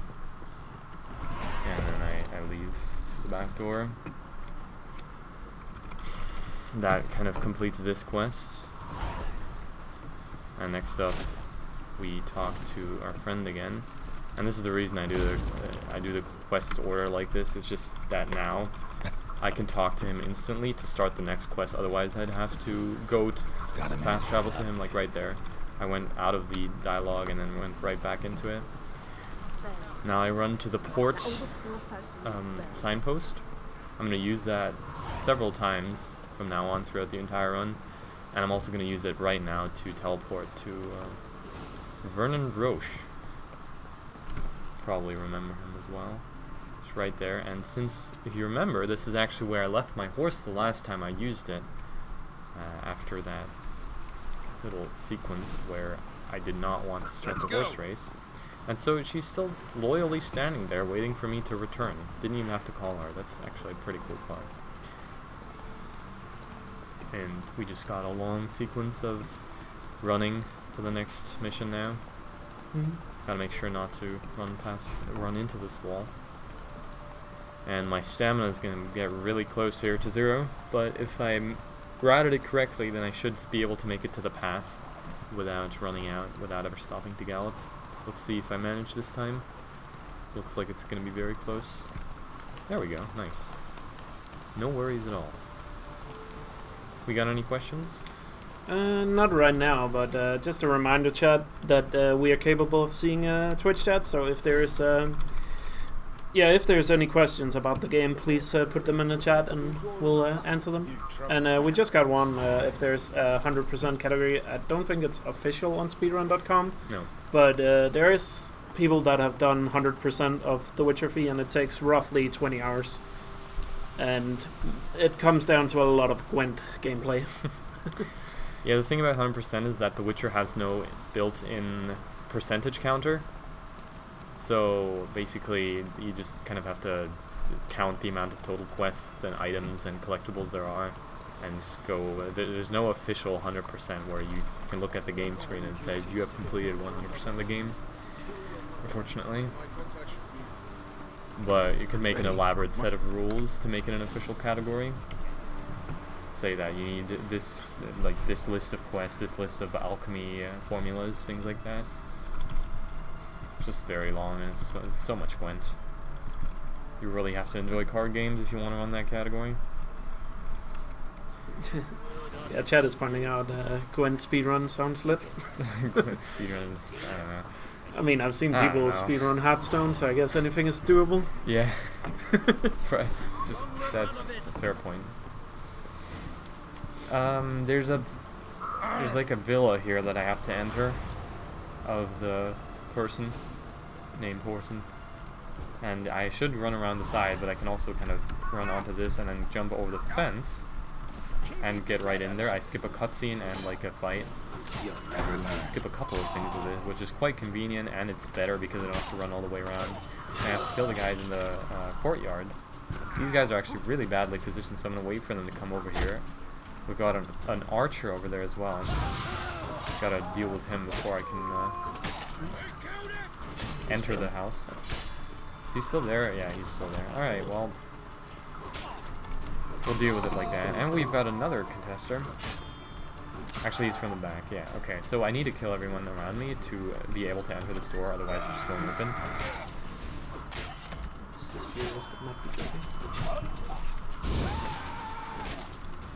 We kill 3 people within the house, and yeah, these are some scene images. We got the next Ciri cutscene here. It's not a cutscene. Ciri gameplay section, I guess you could say. The best part of the game? For sure, man. Must climb onto the roof. You feel like kind of an overpowered speed monster, I don't know. Just to point out to the chat, there are other people in the room. The camera is just saturated right now, so you can only see Triggerino. Yeah. Room on the top But floor. we are Room here. with the balcony. So don't worry. Since I'm running at 16:9, the camera has to be cropped. There's the balcony. Okay, this part is... used to be a lot worse on the old patches, but it's just kind of annoying because these enemies, the way that they interact with your attacks is very unrealistic and hard to predict. I first have to get him to like low HP, then I have these guys to deal with. I do need to kill these. Try not to get staggered by them. Try not to have them block me. And then we've got the second floor, which I can just completely ignore. I gotta jump behind the shield guy to kill him, because if I attack him from the front, he's just constantly gonna block me. And try to kill these. There we go. Actually a decent fight there. It's actually only recently I figured out that you can just skip the second floor, and so that added quite a couple of enemies to kill. Someone else figured that out. I just implemented it then. And now I'm gonna leave this villa through the path that I should have entered it, but since I entered it another way, the game just despawns the 2 guard enemies that are there, which is kind of cool. That's a small little skip that, again, prevents me from having to kill 2 people, collect their loot, go through cutscene, and then open the door, and save months in routing time. I talked to the King of Redania just casually. Geralt does that from time to time. And I head back to Novigrad actually now. This is often a place where I used to forget what to do next, because now like the quest tells me the quest that's currently selected is still from the Baron. I don't ever do this quest because it's not actually necessary to be done. I do it like later, and I don't actually have to go visit his family. for now, I'm going to stay in Novigrad and complete the last part of Novigrad, which is Geralt performing some dramatic arts. He's going to star in a play as the main character. I'm always very excited to see that. But first he has to do some preparation, including hiring people to protect the show. Because it's a very... hold on, let me just not mess up the dialogue options here. I need to press 2 there, otherwise I have to go through a fight scene.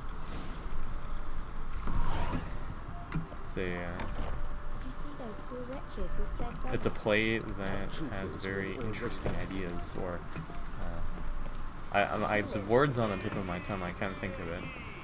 It's about like accepting. It's about accepting outsiders in a city where like outsiders are getting burned on stakes. So that's why. It's a bit of a problem, and I need to make it a comedy play. If I do make it a drama, then people will take it too seriously and start getting really angry, and then they will attack me, and then I need to protect like the theater. If I make it a comedy though, like one person starts getting angry, but then he just gets told by his friends, dude, it's just a joke, man up, and then that's what he does, and then I don't have to fight anybody. So that's why it's important I press comedy there. I go down here to the docks to find some people to hire as ushers that are not actually necessary because no fight breaks out, but it's still part of the quest. Can't progress without them. Pay them, because the other way to do it, the other way to hire them is to like fight them, which seems counterintuitive, but they're just brawlers and they like to fist fight people, I guess. So I pay them instead, and I go back and I start the play as soon as I can. By the way, in case you wanted to know, the order of proper voice lines for the play is 2-1-2-2-1. Doesn't really matter, but just in case you don't want to memorize them next time you play through this game. I just got a bunch of dialogue here, so if you've got any questions. Yeah, we have some. There were people asking, have you done runs of Witcher 2 or 1, or have any opinion about those speedruns? I've considered doing Witcher 2. Witcher 1 I've played, just like casually, and I find the combat in the game is so... I don't know. I don't like the combat at all, so I wouldn't enjoy a speedrun of it in any way. But Witcher 2 I might seriously consider. I think that could be an interesting speedrun. I still have to finish like my normal playthrough though. I've never even finished playing the game entirely on my own. Anything else? Yeah, keep the questions coming, Tad. And I think we have a question. Are you interested in the Netflix series? Yeah, that's Just that's a long topic. I know it's kind of... yes, I'm definitely we don't really interested. know much about it, right? Yeah, it's controversial. Well, that's by the way. Yeah, I know it's controversial, but also there's not set in stone information about the entire thing yet, so... That's true. Well, the cast is set in stone, but... Yeah. And that's controversial enough, but... Yeah. I'm keeping a very open mind towards that, for sure. Mm. I think it could go very well if they don't keep pushing the same things, but... Anyway, not... Yeah. It's a long discussion whether you can look forward to that or not. Yeah.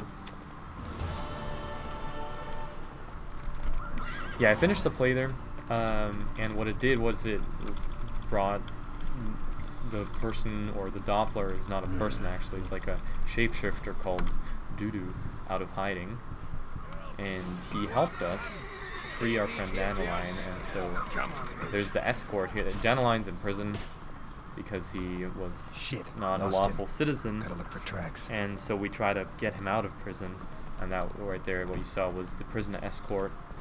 And Dandelion gets freed, but then like one of the guards actually takes him and runs away with him, so that's what I do right now. While the dwarves are fighting the other guards, I'm running after the guard that took Dandelion. And you're supposed to follow a bunch of tracks and clues and talk to people to figure out where they went, but I know where they went, so I'm just going to go there.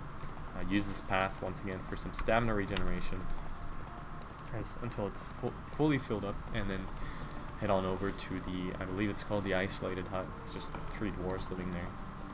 It's about northish, not entirely. Not that hard to find though. You can see that here you see the trail of devastation of the cart Or wait, no, it was the horse actually. And here we are. There's the horse. Poor horse. Had to carry 2 people. What is it? These dwarves, basically the hunter or the guardian, wait, the guard, not the guardian, who went into that house, and so I used the back entrance. Funny part about this game is that the fall damage is completely broken, meaning that if I fall down this hole without using the ladder, I'm having serious trouble getting on this ladder. This ladder has an interesting hitbox. Sometimes, there we go. Sometimes you can't latch onto it. If I fall down this hole without using the ladder, I'm gonna die to fall damage no matter what. So that's why I had to grab that ladder, and sometimes, no matter what position you're in, it just doesn't want to allow you to go onto the ladder. It's kind of unfortunate. This guy's also a really cool enemy. He just, all I can do is counter-attack him and then hit him with 1 attack. Nothing else is gonna work. He's just gonna parry every other attack. So, what is he doing? Okay, interesting. Kind of weird. He went for a little battle cry there. That's fine. Gonna untie Dandelion, who's chilling in the chair there. And we got our last Ciri cutscene. This one's... Well, last time I played this, I got stuck in a wall, and the enemies could still attack me, and then I died. So that wasn't too pleasant. Let's hope that doesn't happen again. It's just that I'm gonna not use the horse here, instead use my right click to... well, it's actually the space. Basically her jump ability to travel through this a lot faster without killing any of these. The thing is that the jump she has latches onto enemies, so if you're unlucky, she's just gonna go completely off path and try to attack enemies. These guys I have to kill there. Hopefully I one-shot all of them, unless of course they block my attacks, and then I go through this door. There we go. Again, yeah, just pointing out, Ciri's dash is just a lot faster than the horse. Yeah, So. yeah. Over a long time. There's one section of that where it goes like, where the hill goes upwards, and her dash slows down by a lot, for some reason. But that's like, in comparison to the rest, it's just so much faster to not use the horse. Okay, we have completed Novigrad. By doing that, we're now going to Skellige, but first we need some money. So we go to this crafting guy here, also called an armor. Crafting guy is not the right term. And we sell basically everything we have because we don't really need any of it. What I need is around 1.5 thousand. There we go. 2,000 is a little overkill, but what I sold there, that gave me like 500, was diamond dust, which makes sense. It's kind of expensive, and so that's usually what gives me enough. If you remember going to Skellige, you remember that it only costs 1,000 coin to go there. I'm actually going to buy 2 maps after I get there, which are going to cost a total of around 500. I think it's 600 actually, so that's why I need a bit more than 1,000. The cutscene stopped. I don't know how to feel about that. And still going past it. It's Yeah, like it's the like one the at the start of the game. Yeah, I think it's exactly. just this PC. That's a little most weird. likely it. And there we go.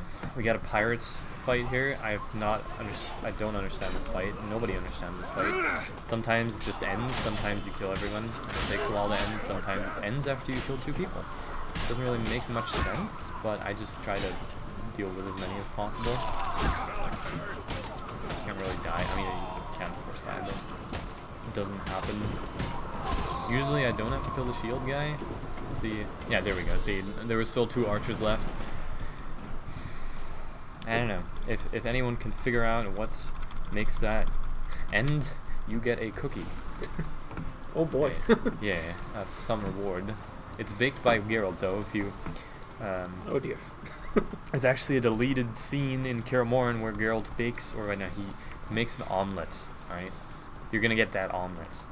It's not the best omelet there is, but it's made with love by Geralt, so That's definitely what worth it. matters. Yeah, exactly. I'm gonna head to this merchant over here who's invisible at first, but then spawns in right before I talk to him.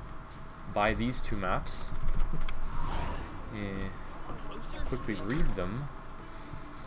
There we go, and then hop back on my horse, which is traveling around. Faster.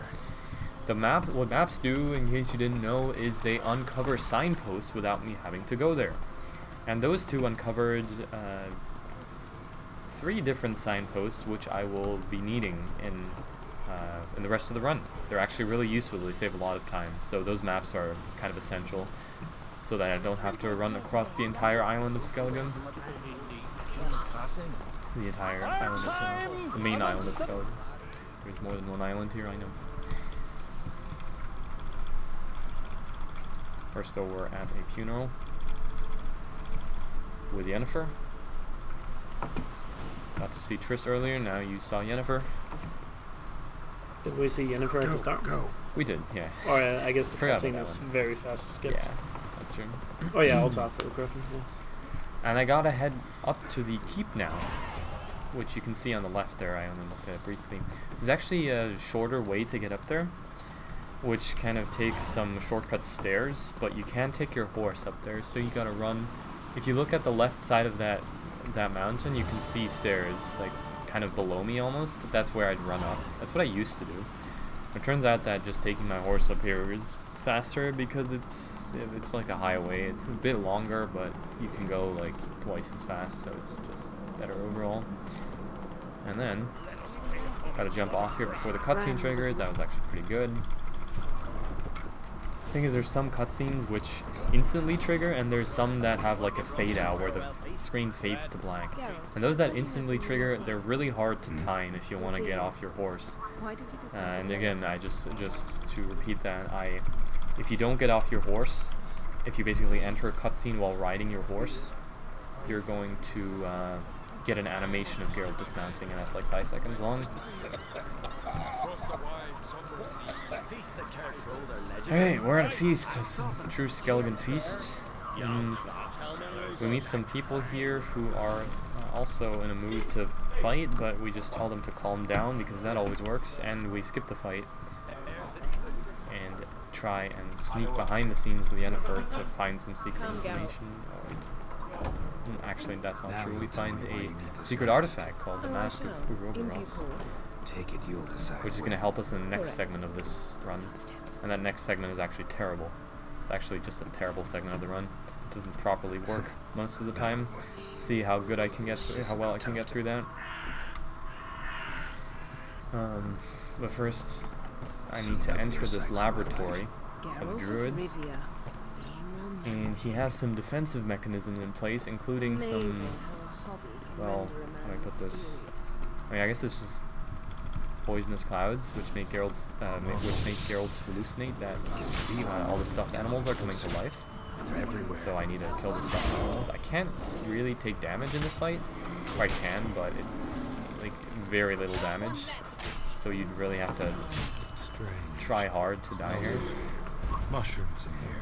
I cast Quen here, not because I'm afraid of dying, but actually because it prevents all these guys from staggering me. If you can look at my Quen status in the top left-hand corner, it's at 97% right now. That means that these guys, even when they hit me with my shield up, they barely take any percentage of the shield away just because they do so little damage. So basically, as long as the duration of Quen stands, I'm able to attack all the monsters without getting staggered by their attacks. That's just the fastest way to fight. I wake up with a hangover and I enter the laboratory.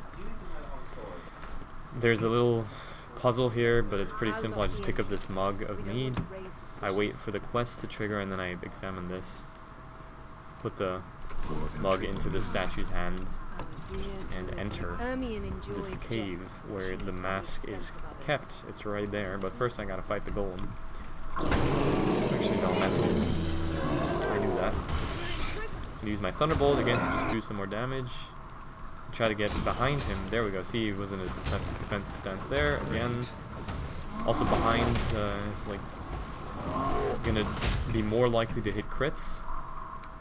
So being behind the golem is always going to be useful in any case. Hear that? This part is interesting Grate still because closed. I can't really do anything Yes. except for talk to Yennefer, Yes. which Yes. does this. Yes. I need to look for a way to get out of here, but there is no way, so I just gotta wait until we're desperate enough to teleport out and basically decide for Yennefer to make the move. You got any questions? Yeah, we had two from a while ago. What are some of the biggest reset points in the speedrun? That's actually a very good question. First of all, definitely the first split. There's a lot of things on the first, or let's say the White Orchard, basically, which is the first segment of the run. There's a lot of things that can go wrong there, and when I do speedruns myself, the time I'm comparing to has a very optimal White Orchard, so every time I mess up a single strat there, I basically have to reset in order to not fall 20 seconds behind, so that's a massive reset point. By the way, here's the first time you'll see me using the map. That signpost there was not uncovered. I needed the map to actually use that. Other than that, all over the place. I mean, there's very many places where you can just suddenly lose 2 minutes and the run's dead. Making the wrong dialogue choice, like not traveling to the Växjö estate with Warhus in Novigrad. That's a big time lost going into horse races. I think there's a long list of them, but the biggest one for me is always going to be the first split for sure. Alright, another place of power I'm picking up here. The amount of places I'm picking up is all for getting the rend ability soon in Battle of Kaer Morhen. You'll see what that does. It's very useful. But I was talking about how much I dislike using the Mask of Ouroboros. We'll see why now, because we're about to enter this kind of cursed forest, or destroyed forest more like, because some explosion happened here and we're trying to investigate that using that mask. First of all, I have to fight foglets here, and foglets are my least favorite enemy in the entire game. What they do is they disappear and become untargetable. So that means they're enemies which can basically cost a bunch of time, and I can't do anything about it, and I hate that. Like right there, he went into his fog form, and now he's stunned and I can kill him. I'm gonna have to fight a couple of those. And now, I need to go through this forest, and in several places that have these green orbs. I'm gonna need to equip the mask and basically have Yennefer react to what we see. Telepathy is limited in range.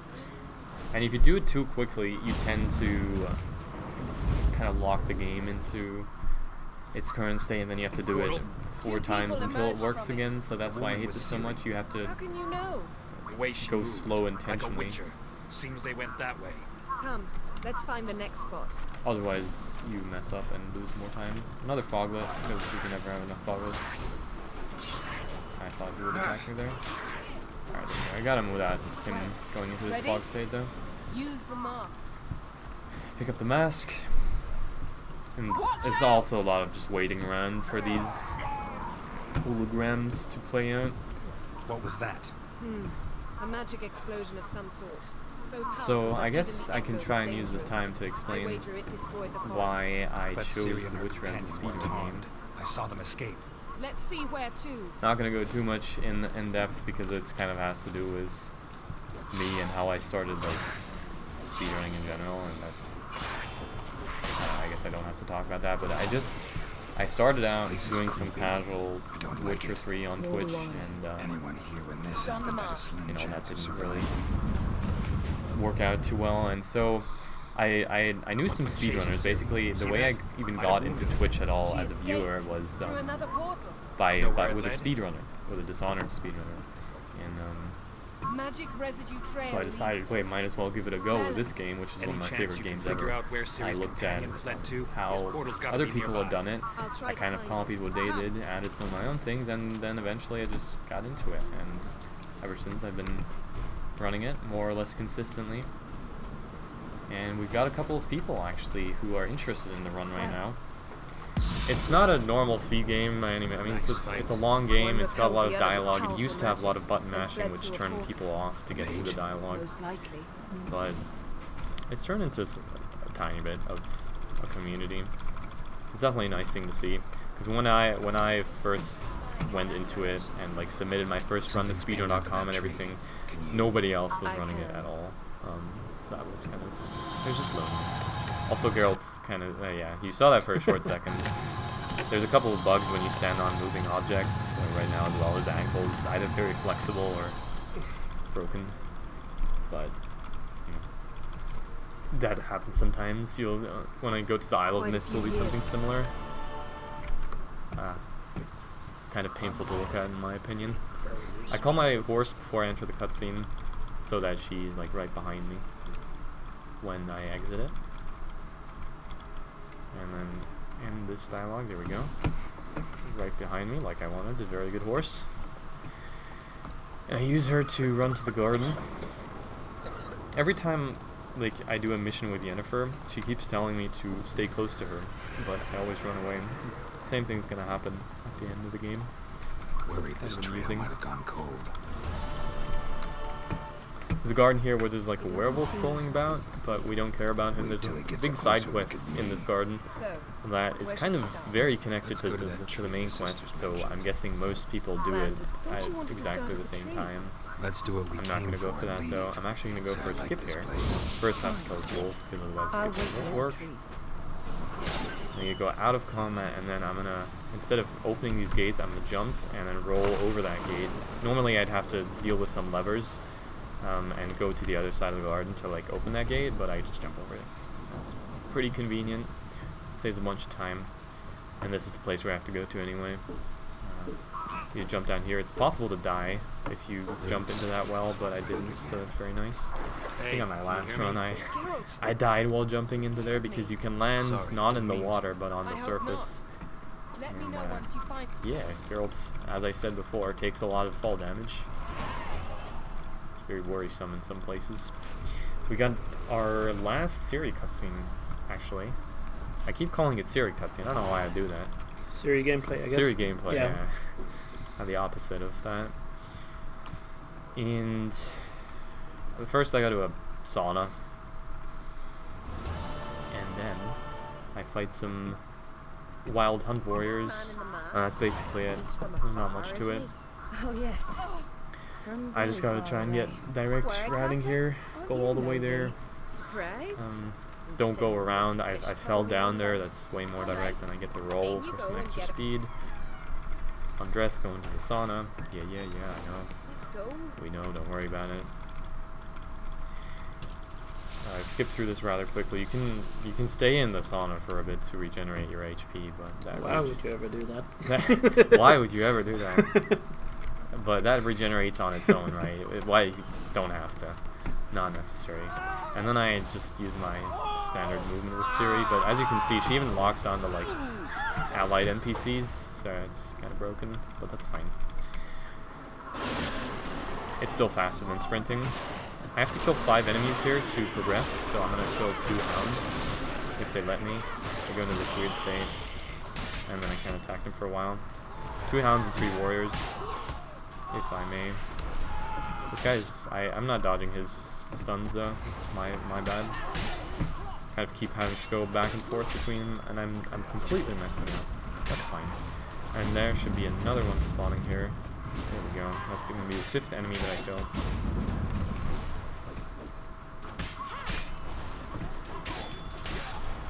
Is he dead? He's not dead. Yeah, this game loves to have the 0 HP thing going on, where enemies have no health left, or actually 1 or 0 HP points, so like 1.5, I don't know, and it looks like they're dead, and so I think, alright, they must be falling down now, right? But they don't, and they keep standing around and running after me. It did happen. I realized some time though, went back. And now I just gotta run away with my horse. Try not to get hit by these hounds, which is pretty difficult.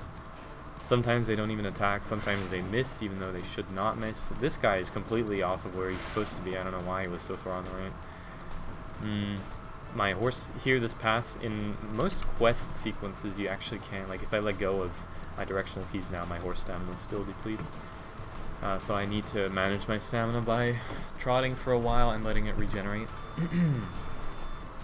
So how good is this run, would you say? How good is this run? Yeah. I have no idea. It's not good. It's not like sub 3 pace or anything, but it's not bad either. Yeah. There hasn't been major mistakes as far as I remember. It's been decent. It's been solid. It's not on the pace that would be required to get like a top tier run though. And that's Skellige. Skellige is actually pretty short overall. Now I'm gonna head to Morhen for the first time. Before I do that, I lied. That was not the last Ciri part. There's more to it. And it's actually pretty important, the Ciri part that's coming up. You also play Ciri at the very end, right? That's true, but that's not a flashback. These are all Oh yeah, like that's flashbacks. true. Yeah, because spoiler, you already found her.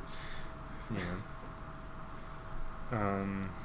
Well, we got ourselves a loading screen here because I'm loading into a new segment of the map. There we are. Nice. It's a bit scary whenever the screen goes black. This game can crash. Come on. And it does quite a bit, especially on that loading screen when going from Skellige back to Velen.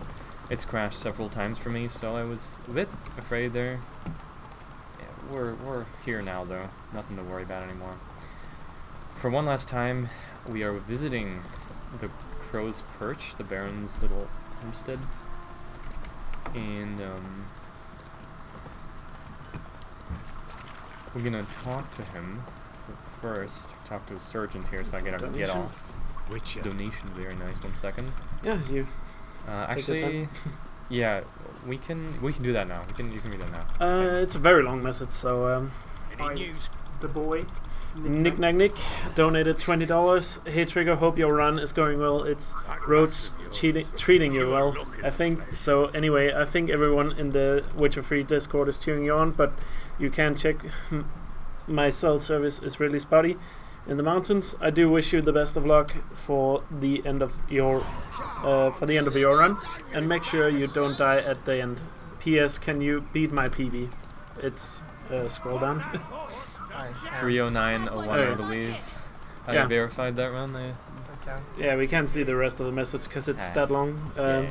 Sorry, but thank you so much, Nick, for the donation. Thanks for that. Really appreciate that donation. Good. Okay, we find ourselves in a horse race here. Nothing special. I mean, it's actually one of the only horse races I do. You can see the blue circle on the mini map. That's my opponent. It's not really anything challenging about this race. Just try to cut the corners, go as fast as possible. And I always get blinded by these white screens. Don't want to play Gwent here, so I need to make sure to press 2 every time that he gives me the choice to. And now we get to an RNG time saver of around 30 seconds. Let's see if it works out. It does not, right? I'm gonna reload. So what happened there is there's a Basilisk fight. It's like the Griffin at the beginning, a similar enemy. Ciri has no way of getting that enemy out of the sky. So basically, if he flies up into the sky, I have no way of getting him down again until he decides to, and that can take a long time. So what I do is I reload to save, and then he automatically stays on the ground as long as I just keep attacking him. There we go, yeah. Staggered him. Keep going behind, and nice. Right. So if you're lucky, I don't know if there's a consistent way to do it. Sometimes it works, sometimes it doesn't. He doesn't fly up at all, and you don't have to do the reload. And since it's RTA, that's always like a 20 to 30 second time loss, because that's just how long the loading screen is. So that didn't work out, but that's fine. And finally, the last thing we have to do with Baron is pick up Uma. I don't know if you remember Uma. Very interesting person. I'm taking him. See him in a second here. Maybe. Yeah, there he is. A little... a cursed... Well, it's a spoiler. I can't tell you who he is, right? 'Cause that's a spoiler. I mean, it's a speedrun. You can spoil anything you want. Can't spoil the Witcher story, though. It's such a beautiful story. True. It's a concern for your health in chat. Why that? Because you've been talking for 2 hours and not really drinking much water. They well, want you to stay hydrated. I'll refill my glass in a second, but I appreciate the concern for my health. Thank you. We got some questions whenever you have time. Yeah, when we just arrived in Morhen, actually also in a really cool part of the speedrun, just because of this scenery. This is on lowest graphics settings, but it's still beautiful, and it's even like on downscaled resolution and everything. On Ultra, of course, this is, you know, that's just, I don't even have to say anything. But first, we've got to help a couple of people here just complete some a series of quests. I'm going to be doing that. It's a pretty long part. Actually, it's around 15 to 20 minutes, if I recall correctly. And, yeah, go for the questions now. I'm just writing. I guess the first question I can answer, people were wondering if this was the first marathon run you have done on Witcher. But you have also done, back at ESA November, you did the Blood and Wine DLC. Exactly. So, yeah, if you are interested in more Witcher speedruns after this, you can find a Blood and Wine speedrun on ESA's YouTube channel. Exactly, it's on YouTube. Or and I believe that's the only 2 speedruns you've done, Marathon Rise? Yeah. Yeah. Or go to twitch.tv/triggerino1. That works too, yeah. There. triggerino1. It's right there, guys. Just So check that out. shameless Right. sell. Yeah. Yeah. I mean, it wasn't me, so it's fine. That's how it works. There's a forktail there. We gotta help our best buddy Eskel. I mean, we actually got 2 best buddies, Eskel and Lambert. They're both very nice people. Lambert can be a bit, you know, of a... I think you can find a term for him yourself. But Eskel is a very calm person, very nice, and we help him kill Forktail because we need the Forktail. I think it's some excrement from a Forktail. I don't quite remember which it is. I apologize. Fled to its lair, looks like. Either way, we have to kill it. And, yeah, I'm helping him with that because he's having some trouble. Difficult monsters to kill. It's the first thing I do. There you go. Oh, wait. Use Igni usually, or sometimes the Igni will set him on fire, and that's just more damage, but that's, again, it's based on random chance. Since I do not have a sign intensity build, that's not going to happen 100% of the time. Kill the forktail. Don't see anything there. I think I'm going the right way. Yeah, I am. Good. Climb back out and head to the outside of the cave. Eskel wants to race me on his horse. Wants to flex because he has a really nice horse. I mean, Roche is also nice, but Geralt doesn't really care too much about his horses. And instead, I tell him that we can't do it because time is of the essence, and I just gotta go. It would make sense to do a race technically because it's the same place anyway we're going to, but it's still faster not to.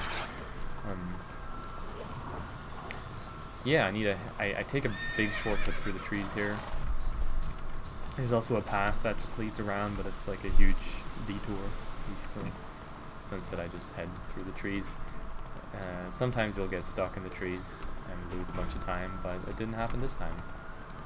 Okay, good, I didn't speak too soon. Now we head back to the keep, which you can see right there, behind the trees. And we got a couple of other things to do. It's gonna be an interesting skip coming up. It's not really, nothing spectacular to it, it's just interesting. Until we get there. Got any more questions? Yeah, people were wondering, is there any specific settings you need set for speedruns? Other than lowest graphics settings to like make it smooth, I change a couple of keybinds that are pretty important. It's kind of complicated to explain the way that rolling and jumping works. I need to put those on different keys. That's pretty important for some parts. Not essential in any way. Other than that, turn off upscaling, turn off automatic finishers, because that's the time loss every time like the game automatically thinks he wants to do like a cinematic ending of combat. There's no like very big things. The second person we have to help is Lambert. I tell him to go now, but I don't actually go with him yet. We have to like head out to the lake. So we approach from the palm And side, like when we did instead the of Dandelion. going there by foot, because it's actually quite far, I'm gonna run up to Yennefer. And she's not in the best mood right now, so you can imagine what happens when Geralt goes there and is a little annoying. Teases her. You'll see in a second. It's actually kind of useful, so I'm glad. We get thrown into the lake by an angry sorceress. Conveniently, though, the lake is exactly where we need to go to talk with Lambert and continue the quest, so I just use that to, you know, skip the way down. Very nice. Damn it. got a drowner fight coming up, and an over-leveled water hag fight. But until then, if there was another question, I'll be happy to answer that. Yeah, people wanted to know if you're saved Lambert in this run. No, I do not. Okay. And also, just to point out, we got a question if there was any Gwent in the run, and no, Gwent is not necessary at all for any percent. Exactly, not play Gwent once, luckily.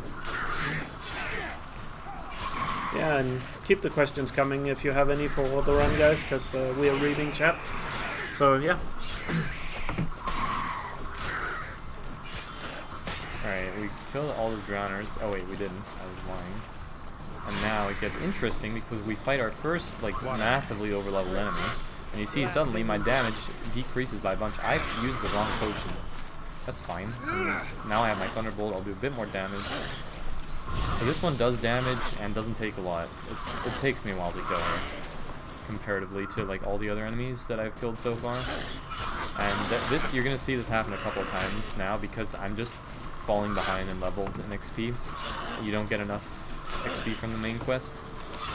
Properly deal with that, but we got her without dying or even getting low, so that's good. Didn't have to dodge too much. I dodged quite a bit there, more than necessary.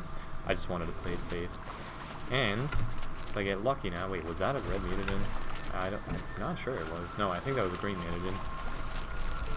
We actually did not get lucky, so there's a pretty high chance that a red mutagen drops from one of these drowners. It didn't happen though, so we won't have that damage boost. That's okay. And we got a small break. I'm gonna fill up my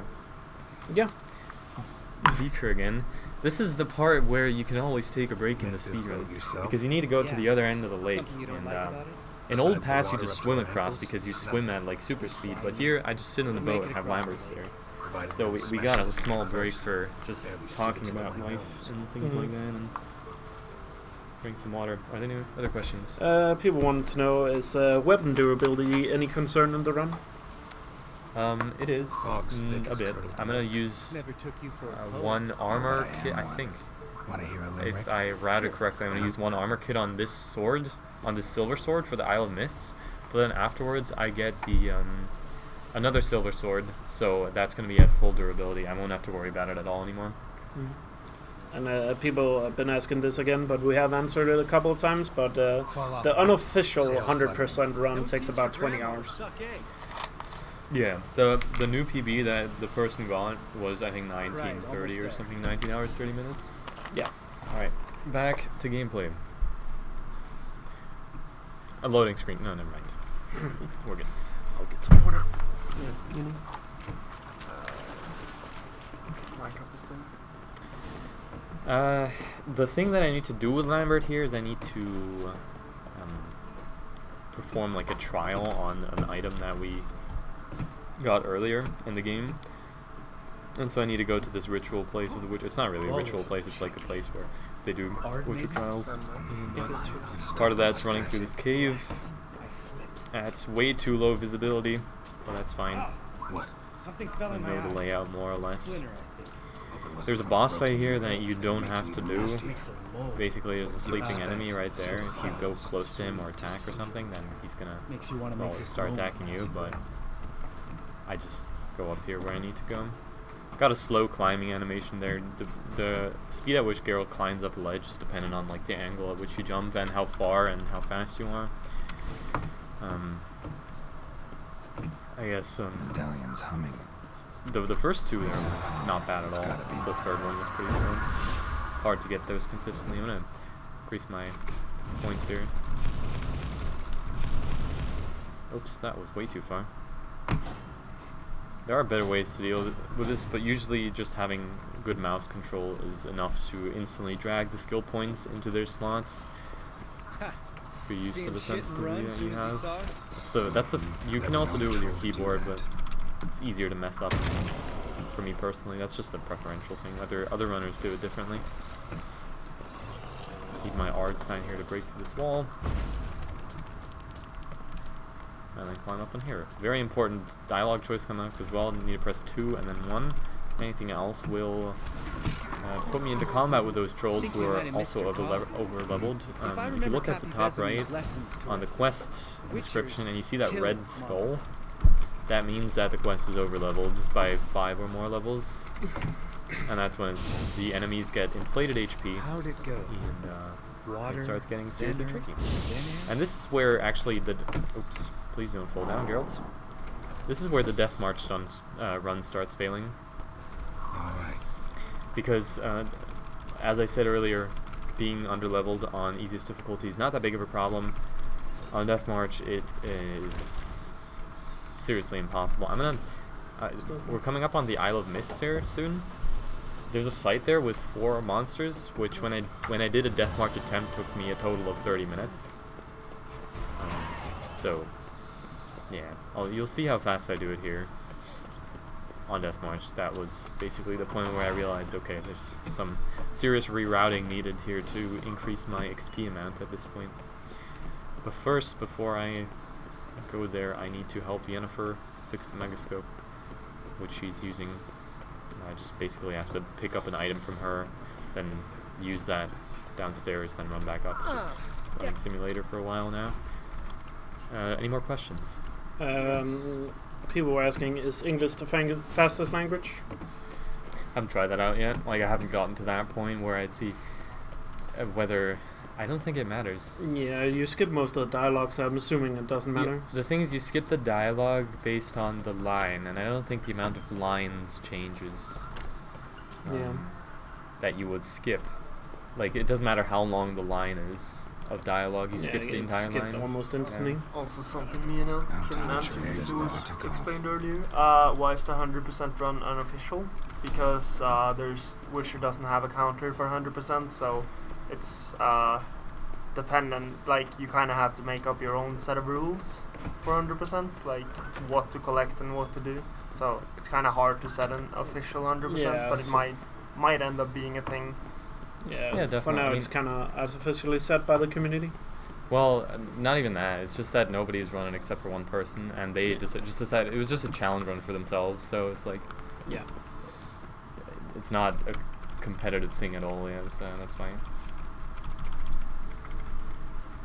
Also, dialogue choice there to actually decrease the amount of dialogue. It's a minor time save. It's just on good pace, those become important, but for now, it's just along with the optimizations. There's a lot of dialogue coming up here. A couple of choices I have to make without messing up. Actually, it should be the last one. Basically, we're taking Uma right now and trying to transform him into the person that he used to be. I gotta brew a potion though. Okay, nobody else can do that. It's right there. Out and then talk to Yennefer and give her the potion. Now we just got pressing dialogue in one.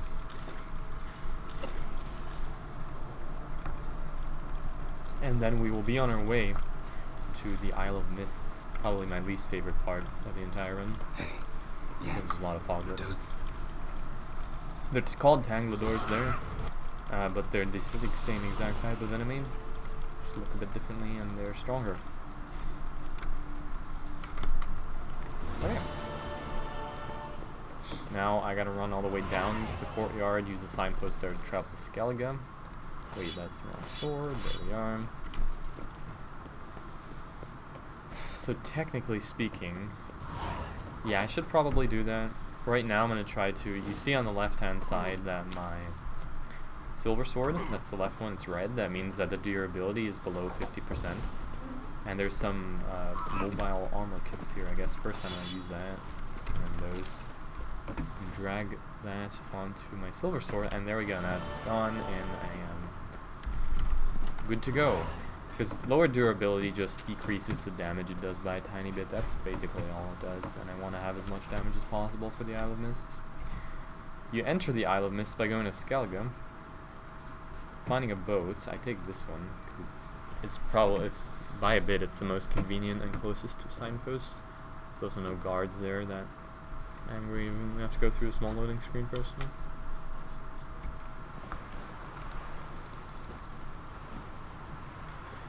that boat right there, as soon as I go onto it. Boats also have a fast travel option, but I only use that once, actually, which is right now.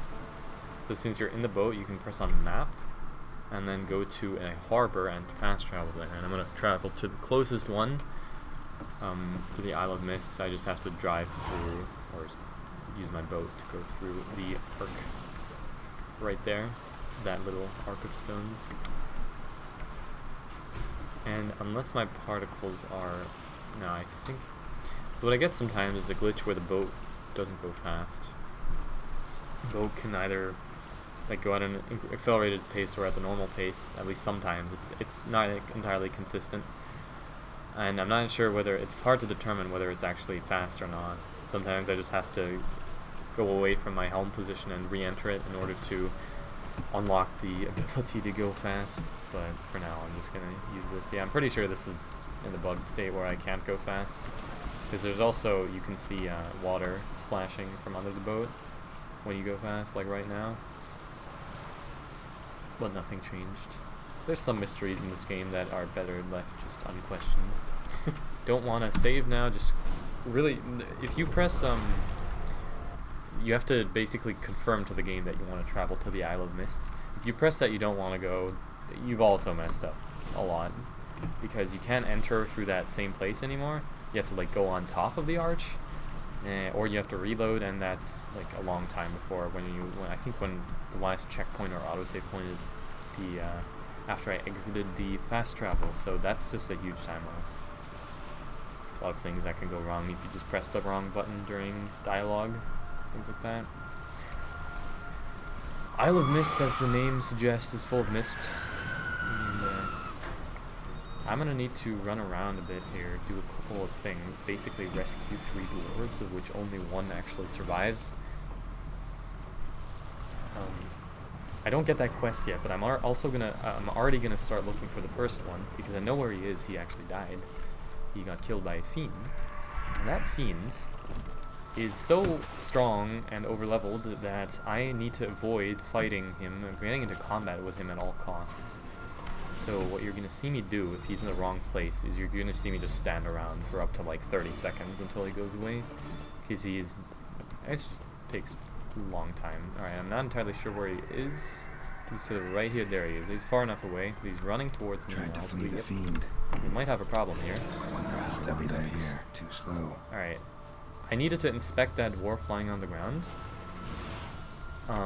without the fiend targeting me, and that was as close as it gets, but he didn't, so we are good. That was a moment of fear right there. Not gonna lie. Basically, the fiend is also on a random cycle, it feels like, where sometimes he's just right where you need to be, and sometimes he's really far away, and you want him to be very far away so that you can inspect the dwarf without him targeting you, because if he does, it doesn't matter if you run away, he's faster than you, he's going to chase you all the way up until here, and then you can't interact with these people. So here you find a hut full of like dwarves that actually give you the quest to find their lost mates, but I already looked at the first one, so that quest is already dealt with. It's just more optimal routing that way, don't have to go there. After that, there's one like on the cliffs here who's hiding from monsters, and I need to kill the monsters that he's hiding from, which we'll be used to. They're gonna biohacks. They throw like mud at me, and if it hits me, it blinds me, which is really annoying. It's very hard to dodge sometimes, but I managed. Yeah, there we go. I can't attack while it's on my screen. Getting PTSD from Mario Kart. Yeah, exactly. Alright, so now that those are dead, he's there, and he's very good at moving his physical self, so he falls down and dies. And that's 2 out of 3 that are gone, unfortunately. The lighthouse houses the last one, and he is actually the last possible person we can bring back. And we're gonna try to do that. And here's where we fight the foglets. First, we gotta climb up these ladders, which takes a while. Are there any more questions? We don't have any questions right now, but keep the questions coming in chat, guys. If there's any questions about the run, And I guess we can remind people that there are a donation incentive for the next run, Yeah. which is a solo mode showcase in Mario Party 6, run by Fussiness. So if you want to see that happen, you can donate towards it. Okay. Got another NPC follow mission. This guy's gonna follow me around at a very slow pace, just like if you remember that goats earlier. But first we got 2 of these. Where's the second one? Hello? It didn't spawn at all. It just was in fog form immediately. It's a whole new level of disrespect. So I gotta try to kill these in one cycle essentially before they ever go into their fog form. And then the plot twist is that this guy has narcolepsy, I think. The opposite of insomnia. He just keeps falling asleep. So we gotta wake him up. It happens twice. Come on, keep moving. He falls asleep just standing around, and so we wake him up, and then he has to follow us around. And we take a bit of an extra path here, which is longer, but if we took the main path, we would have to fight about 10 different types of like flying monsters, and that's just slower. I have to fight, basically no matter what I do, I want to fight 4 of these. I use my Quinn here mainly for stagger, yeah, so I don't get stuck in that, but also because they do damage if they hit me a bunch. But my crits are good enough, so there we go. That's the last 2 I have to fight. It's actually not a bad Isle of Mist. It's just dependent on how well this guy follows me now. Sometimes he gets scared of obstacles and just runs around them, or I don't know, just stops for 5 minutes to rest. It's difficult sometimes, but usually if you stay close enough to him, he's just going to directly follow you. And I gotta go up this path and back to the hut to prove that I'm not a monster, so that the dwarves will let me in. As soon as we're on the path, should be no more disruptions. Although that went quite smoothly. Sometimes he finds a tree that he doesn't like and he just starts running around it. I don't know. This guy has some weird issues with trees. Falls asleep a second time. It's stronger than me, I'm so. Gotta spam E. And now if you look at his ankles, maybe. Wait, why is he not? Oh, Wake up. because I wasn't facing him. I'm awake. Wide awake. Come on, keep moving. Look at his ankles. You're gonna. Oh boy. Yeah. I don't really know why that happens. It's, you know, fun thing is it doesn't actually happen on the old patch. It only happens on the newer patches. Just kind of turned out that way. I mean, it's quite discomforting to look at that, I gotta say. Oh well. Great game. Yeah, it is a very great game. Gotta give it to them. Right, and guess who we find in here? You don't actually get to see. Well, you do get to see her. There she is. Right, but we don't talk. Well, you can like talk to her, you know, father-daughter. Tell her, ask her what she's been doing, but instead I just cancel immediately because that's the faster thing to do. And next up, we got the Battle of Kaer, which is a very big part of the story in casual playthroughs, but actually goes by very quickly in a speedrun, because there's a lot of things that are not necessary at all to be done here. Skip through most of them. We got Vesemir practicing and vacuum in the background. I don't know if that's audible. She's one of us. No way we're wrong. And just gotta run to the main keep for now. Start like a conference with everyone else that's here. Normally, the point would be for me to run around the map, the different maps, and find allies to gather to prepare for this battle, because we're about to fight like the wild hunts. But I didn't do that, so we're all on our own here basically. That's fine though, it doesn't really change much. There, I had to make the right choices because we have a couple of options for like spreading our resources. So what I get is, first of all, a very strong silver sword that's at full durability, and secondly, a swallow potion. Yeah, it's that, I don't know. Yeah, sorry about the noise, guys. It's coming from outside. With this microphone, it's probably picking that up. Yeah. It should be gone now, so. Yeah, the swallow potion is just a regeneration potion. I don't technically need it. It's just useful because it's basically replenishes itself, and it's a lot of good regeneration. But what I have to do here is not actually kill all the enemies, but close these portals with some dimeridium bombs. Portals. Just throw bombs at them, and even though my inventory says I have only one left, it automatically refills, then I have essentially an infinite amount. Just keep throwing them. I don't know why that is. So once those 3 are closed, I just gotta wait for a second and the next part triggers. The game tells you to kill all the enemies, you don't have to do that. That would take a long time. Alright. Again, these 2 hounds, there's a lot of enemies that you just don't have to kill. You are supposed to. The targeting in this game is hard to control sometimes. Ciri and Geralt both will sometimes target random enemies that are completely off-screen or just not convenient at all. But that only happens a bit here. That's all good.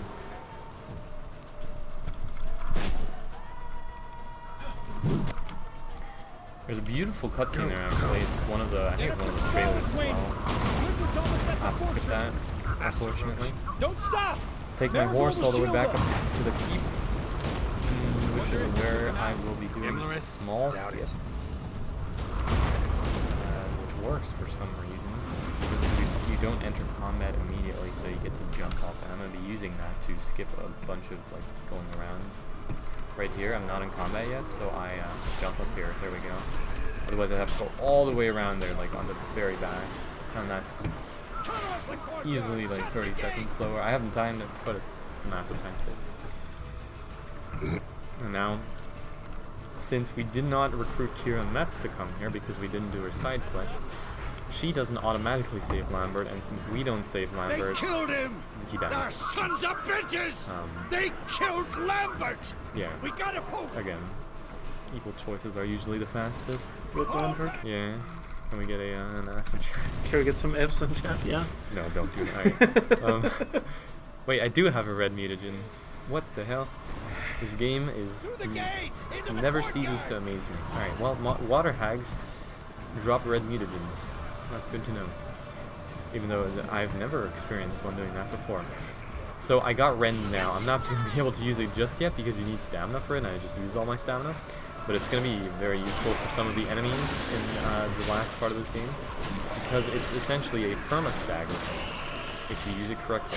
Rend is meant to be a charge-up ability where you kind of swing the head above your the blade above your head and then strike it down, and you charge it up with stamina. But what I do instead, I guess you'll see it, is I just kind of spam it. Not entirely. There's a timing to it. It's not that difficult, and you can do it infinitely if you do the timing just right. And then you can stun lock enemies. So that's kind of useful. Alright, I thought she would do a roll attack there. Hard to predict that though. So this guy can open the gate. That's all I have to do with Ciri here. Kaer Morhen's a lot of switching back between Ciri and Geralt. And there's one little part left We've gotta close the portals. where I need to close 5 portals in total. I'm going to try to, what I'm doing here is kind of staggering my sprint so that my stamina doesn't deplete itself. Because of this portal right here, I'm going to close this. And then try and, this is going to hit, this is bad. This is going to hit the warrior. Now my bombs are no longer infinite, and you see there's about 200 enemies around me. This is not. Alright, that didn't hit anything, so I'll need to close that manually. If you do it fast enough, the enemies don't like crowd you like that, but that didn't quite work out in my favor. So there's 2 ways to close these portals. One is with a dimeridium bomb, of which I only can have 2 at one time, and 2 is with my Erden sign.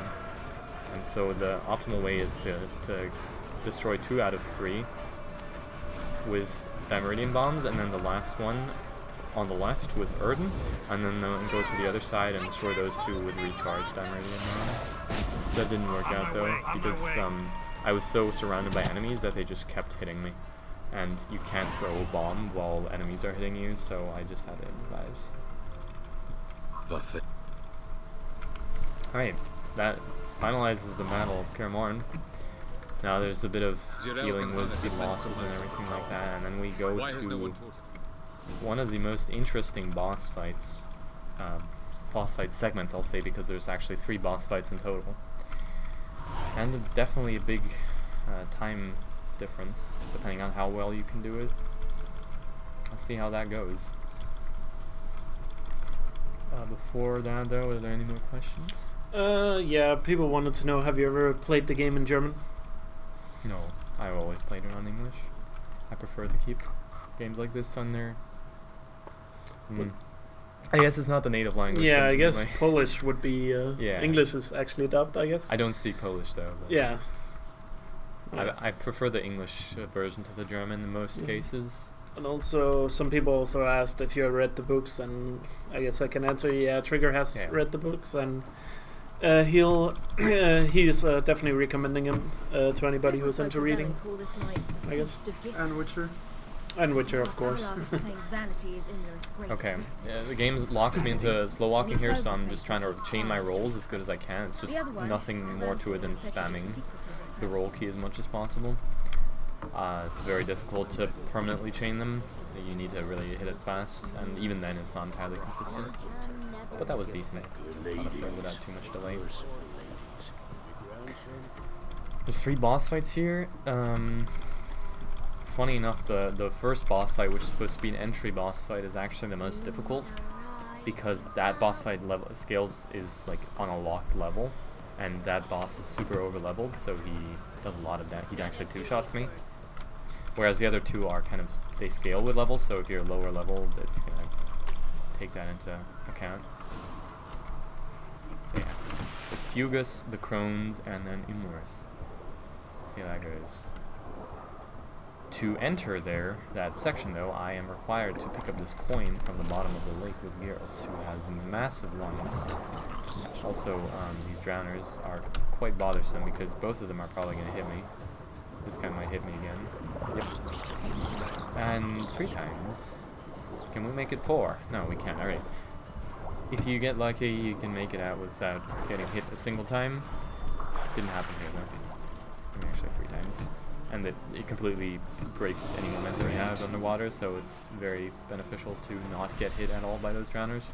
You can technically take them out with your crossbow, but that also stops your momentum, so you just gotta try and pray that they are not in the position to hit you. I got the coin, so all wet and dripping, I head back to prove that I'm worthy. I mean, it's all kind of a scam anyway, because the people that get sent up here are, well, they don't really return back living. They're kind of sacrificed. But nobody knows that. So we go there to try and bring a new voice to the party, I guess. Show them that they can't keep doing this. So Fugus boss fight coming up. Probably one of the scariest parts. It used to be, once you kind of get a hang of it, you know how to play it safe, but it's still very difficult. You'll see why in a second. Well, maybe you won't if I do it well, but just remember that the one attack from him does more than half of my HP as damage.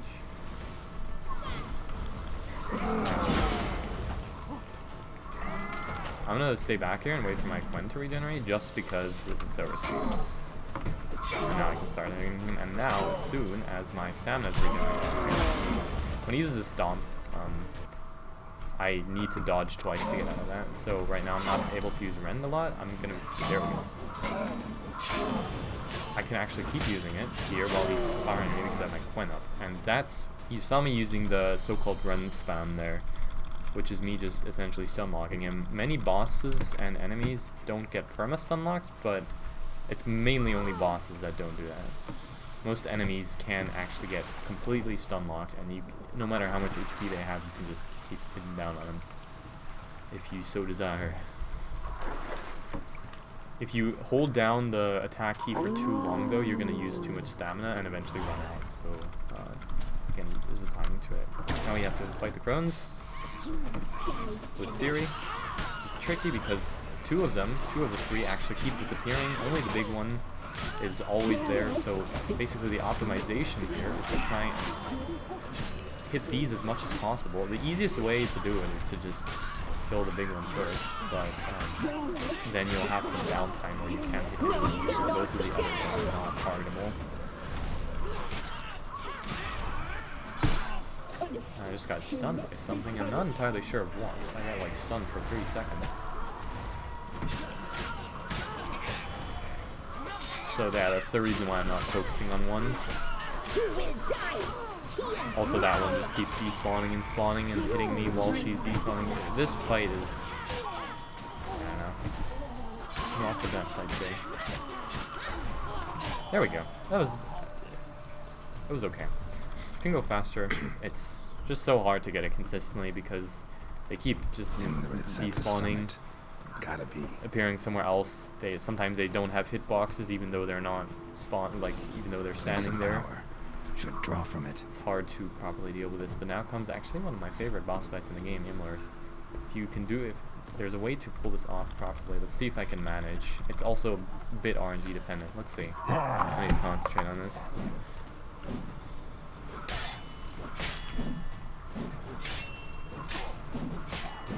I did not manage. Maybe I did. No, not quite. So he goes into the second stage, usually once you get him to half HP. Alright, I gotta hit him one more time. There we go. The way I could have done that was I could have completely got him down to 0 HP without him ever going into his second stage. I messed up the timing a bit, and you need a couple of critical hits to properly manage that, otherwise it just won't work. It's still a very interesting boss fight though. Using your Ren, you can go through a shield, which is very useful as well. So, like, without the Ren spam, that fight would be way more difficult. Anyway, that brings us to, like, the last 2 big portions of the game, I guess. We revisit Novigrad, and then we revisit Skellige. In Novigrad, we got a couple of people to take care of and help. First, I go with Avila, who's just an elf. Just a cool guy. And here, if you remember, I blasted a hole into the wall just so I could go in there now without having to do it now. I mean, it saves like 0.3 seconds, but gotta save time wherever possible, right? And we enter a completely different world. Actually gonna do a lot of like world traveling with him. Welcome to the Didowed Desert. The reason I did 2 rolls there was because when I'm close to him, standing back there, I'm only allowed to slow walk, but as soon as I get away from him, I'm allowed to sprint, so that's why I use the combat to force myself out of his range, and then sprint the rest of the way, all the way down here. Also can't call my horse, unfortunately. Roach travels across the waters and oceans, but not to different planets and worlds. Ah, the portal. Looks more like a ruin. Appearances. Yes. Okay. Got some sand crabs here. The sand Need to fight, and then Wonderful. wait for the portal to open. I don't have to like kill several of these. I just gotta keep killing them until I get told that the portal is about to open. Actually, good to have sound here, so you can listen to the voice line. I'll try to pay attention to it on the bottom. Basically, yeah. They just keep coming. Yeah, after this. Yeah. Alright, go in there. I did not quite make it. I have to go in from the front because the portal is one-sided, or it just doesn't work at all. There we go. Complicated. Alright. Have a look. Here, there's no enemies, but fall damage is the main enemy, so I'm gonna try not to fall down anywhere. And then obviously there's a bunch of poisonous mist. There's a way to kind of fall down that entire ledge, but I stopped doing that a long time ago just because 90% of the time you're gonna not make it and die to fall damage. So I go around a bit. It's a bit slower. It's like 5 to 10 seconds slower. For me, that's worth it though in the end. It's just too high of a risk to try and kind of slide down the mountainside, because if you get any type of free fall, you're gonna die just because the fall damage in this game is out of proportion. Alright. This ledge is tricky to get up sometimes. And the curious thing about this world is that sometimes when you go into places you're not supposed to be, you see the breath counter at the top of my screen. Once that's down, I start taking damage. Usually it's a very small amount of damage. In some places though, you start taking like so much damage that you die within a second. So you couldn't even try to route around another side to like, even if you take damage, that wouldn't work because you would just die instantly. It's just the game, I don't know if that's intended so that you have to go a specific way. And I gotta find that next passage. It's quick. I've never played If I it can for just that. find Anyway, the path I used there, passage. definitely decent.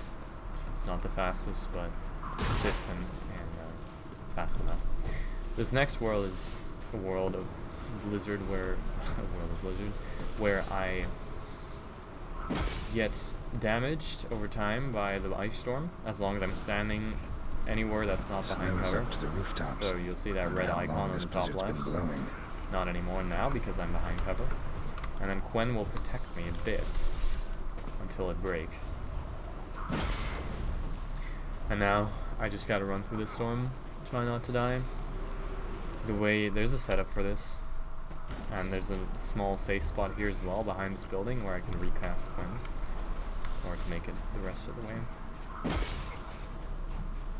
HP is getting somewhat low. I'm going to use another regeneration potion here. Cast my Quen again just to get that extra bit of time protection. And then run to that little doorway right in front of me. That's where I need to make it to. You can make it with a lot less HP. I took it safe here. Got any more questions? Yeah. People asked again what the fastest ending is, and again, it's the worst ending. Yeah. It's just a tendency. We see that in a lot of speedruns. That's usually the worst ending is the fastest. List here, Lilia. The Palace of Awakened. Formerly And if there is any other questions, guys, put them in chat, and we'll ask Trigger about them. Run specific questions or Witcher in general, I guess. I know you appreciate it. Elven architecture is a bit more sophisticated. We're in the Elven world actually, so that's why everything looks so beautiful. Obviously you can't go there, but they still made like the models for everything, and it's a really cool world, even though you spend barely any time in it.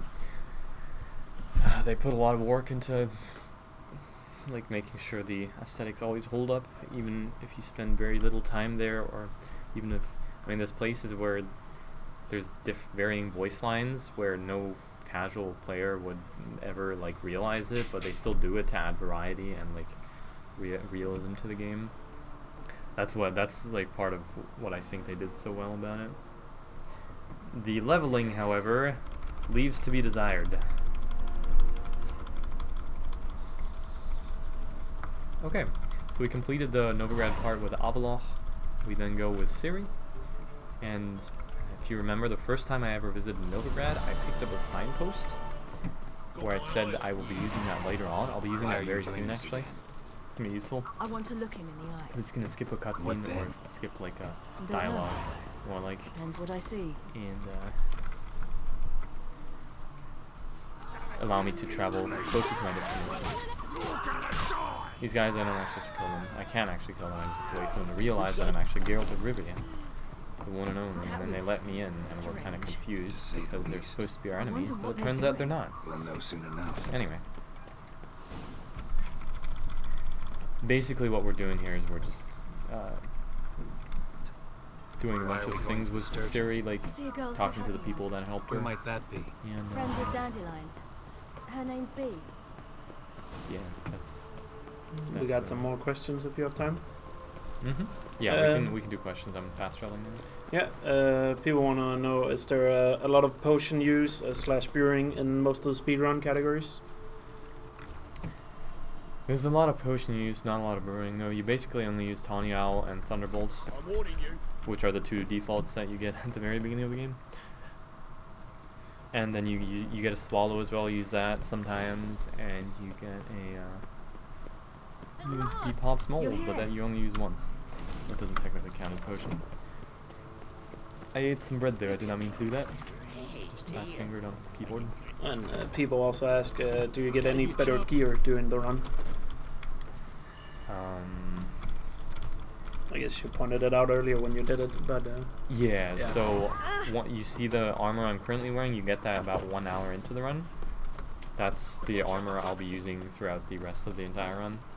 And then in Skellige you get a better steel sword, the one I'm currently using, and in the Battle of Kaer you get a better silver sword that I'm currently also using. Nothing.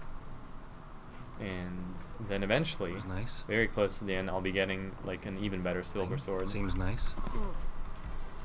That's gonna allow me to do more damage to the final bosses. Okay, so that's that signpost I was talking about a couple of hours ago. It skips the cutscene here, and it allows me to travel right to where I have to go to. And I press 2 here to skip another horse race. This game is kind of trying to force horse races onto you a lot. It's not very noticeable, of course, when you're not speedrunning, but when you accidentally do every one of them unintentionally, then you definitely notice it. This person wants me to steal some horses. Wow, that was a fast attack right out of the cutscene. I didn't even have time to react to that. it seemed like it was like during the cutscene almost. Yeah, that happens sometimes. I don't think I even could have, even if I would have reacted in time. Geralt just can't unlock his abilities that fast. He can't react that fast. Yeah, I have to tell him that I don't want to steal horses with him, so he gets angry and attacks me, and so I have to beat him up, and that finishes the quest instantly. Otherwise, I have to actually go steal horses with him. And then I go talk with Triss, because she's got something to do with me, for me. No, she's got something to do for me, yeah. Which is save another sorceress, actually. Philippa. So I'm gonna run up here. I used to do this whole part entirely differently, but it turns out that this routing is actually quite a bit faster. It's more optimal overall. And now we teleport to where we need to go, and right afterwards I will be assigning my last round of skill points, which will be, first of all, this dash bots. I use Undying not because I'm actually scared of dying that much,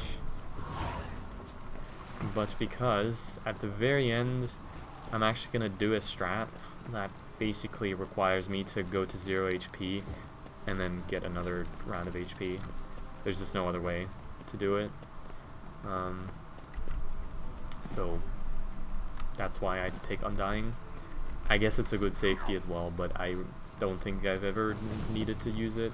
What it does, if you don't know, is it if I would die technically, if I go to 0 HP, it's as long as I have an adrenaline point, it replenishes my HP, depending on how many adrenaline points I have. And that's that red thing beneath my stamina bar, which you can see. Those are my adrenaline points. I get them when I go into combat, when I attack people. And here you can see the shield guy would otherwise be blocking all my attacks. The Ren spam goes through shields, which is incredibly useful. Talk to Bart. Use the second dialogue option so I don't have to attack him.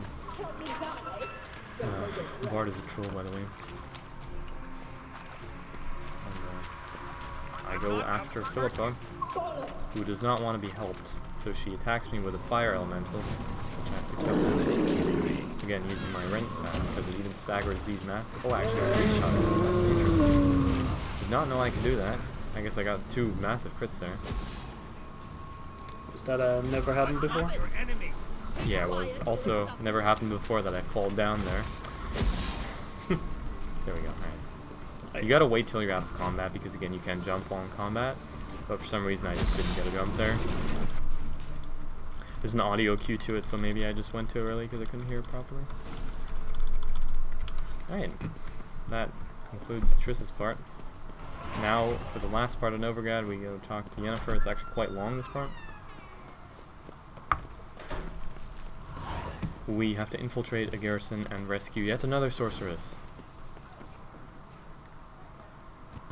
First though, I go to meet Yennefer, and there's a little chase section here where we have to chase down some person who's running away from us.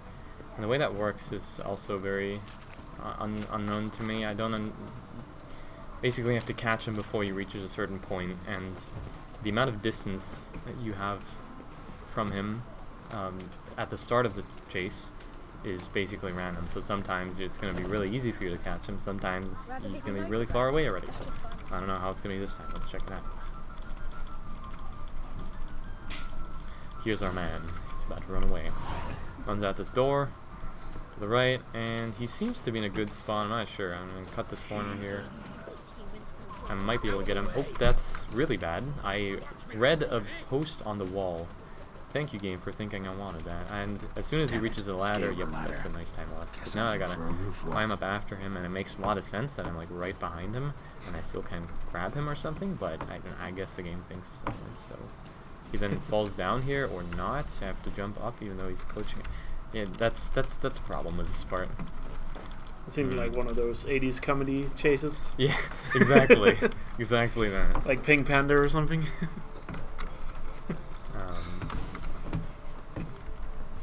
But hey, he didn't get too far. If it's like worst case scenario, and he gets to the very end of his path, and he like finds his friends and they attack you, you really have to mess up though to manage that. Or like gave him some time to run. It's fair game, right? Really yeah. Supposed to. Just giving him an advantage. Yeah, exactly. Yeah. I mean, Geralt is like give him a little bit of confidence before you catch him. Exactly. That's how you do it. Talk to Zoltan because he will actually. We're about to infiltrate a garrison, and garrisons obviously don't have a shortage of enemies. So what we do is we send Zoltan to make them all drunk by selling them. I don't know what kind of alcohol it is, but it's effective for sure because it like basically removes all the fights. What I used to do is not actually do that, and then I had to fight a big amount of enemies that were all over leveled. One of the biggest, not reset points, but one of the biggest death points at the very end of the run, where you just die like 3 times in a row and have to do it over and over again because it's so difficult. So being able to skip all that, I only have to fight one single person in that garrison. No, that's not true. There's a couple of people, but they're all very easy to fight. Whereas otherwise you get the entire garrison chasing after you, which is like, I don't know, 20 guards or something, which half of them are over leveled. And Geralt just said what I would have thought about that exactly.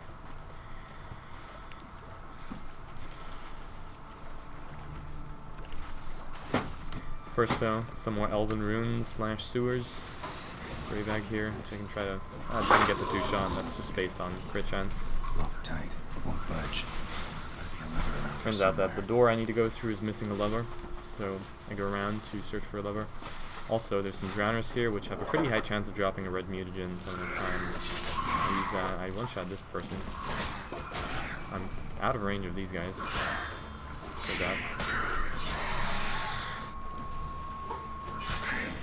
Things that using strong attacks on drowners will often lead them to dodge and go back, so generally I want to be using fast attacks. See if they have a red mutagen for me.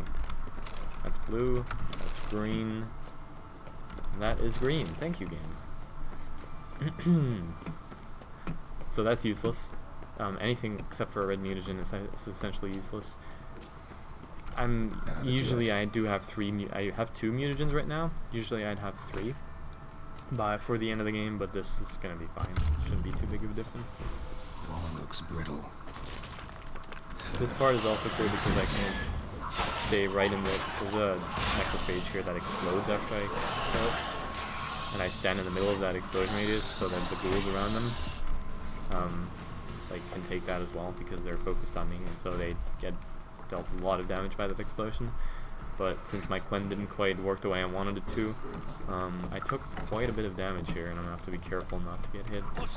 But it's actually difficult. I pressed it way too early there. There's 2 witch hunters here that I have to kill.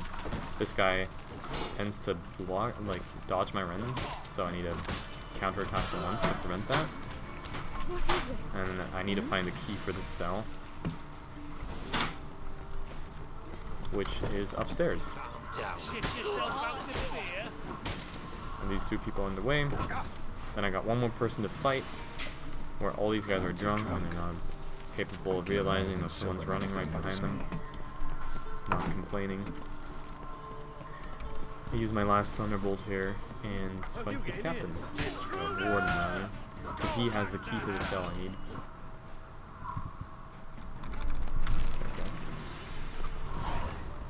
Run all the way back down.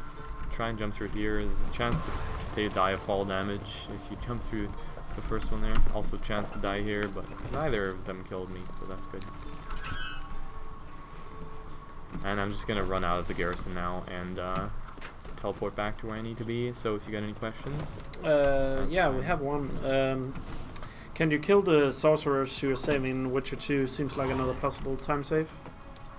Sorry, can you repeat that? Can't you kill the sorcerers you are saving in Witcher 2? Seems like another possible time save. Not sure what it's referring to, because I haven't played Witcher 2. I know the story of Witcher 2. There's a couple sorcerers you save in Witcher 2, that's a problem. I think.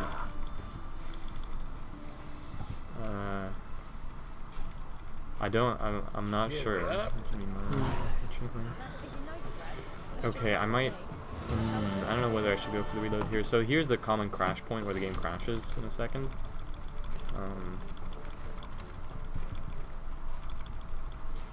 I'm actually gonna... There's a way to prevent it though. That's simply by reloading the save.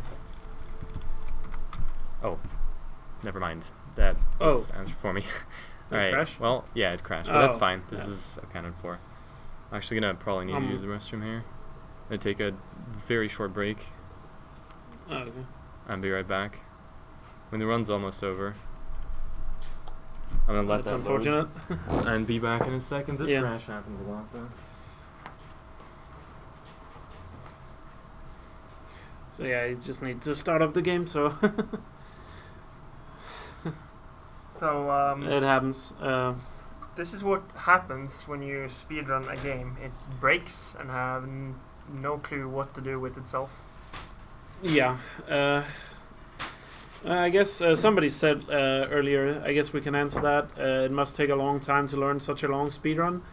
I personally have some experience with that, since I run Horizon Zero Dawn, which is a new game plus is 2 hours and any percent is 3 hours. I will say it's not that difficult. The way I personally go about learning longer speedruns is you separate it into like different parts. So what I would recommend you doing is if you're gonna learn a long run, split it into like a couple of segments and then learn each segment. So let's say you have a 3 hour run, learn the first hour, do runs of just the first hour, and then the second hour, and then the third hour, and then once you've done that, it's easy to put together, because then you know the entire run like that. But that's how I'm personally going about learning longer runs. So yeah. And yeah, this game takes a lot of time to start up, so... Alright. Long runs have that problem, unfortunately. Alright, here we are. Speedruns in general, like, crashes happens. Alright. So that, I don't know how much of a time loss that was. But usually the game allows you to reload there, and that's obviously faster than, the crash and having to restart the game. But it didn't, it like crashed instantly there. So I had to just restart it. Okay. Help protect. With that though, I take the ship right away to Skellige, which will be the last portion of the game.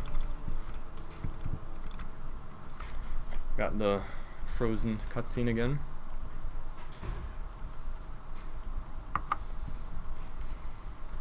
And let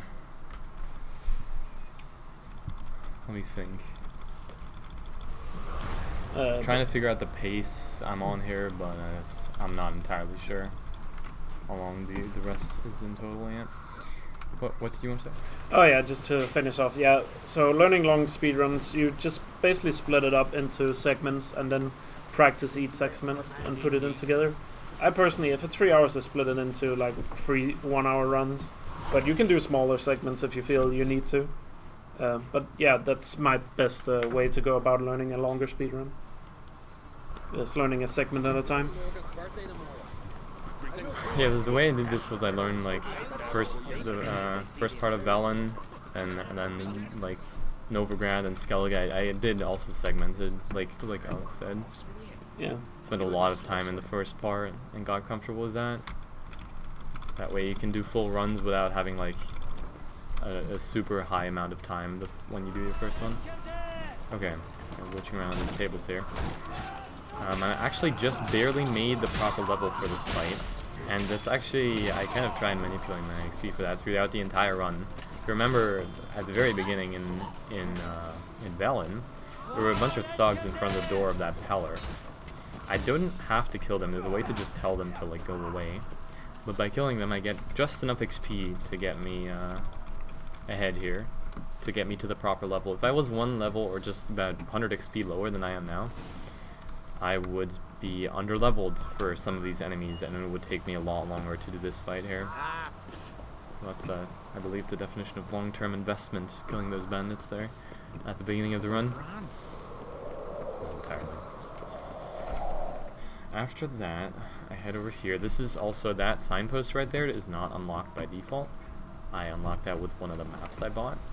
Also jumped the wrong direction. And I need to talk to someone here who's gonna let me know about some artifact called the Sunstone.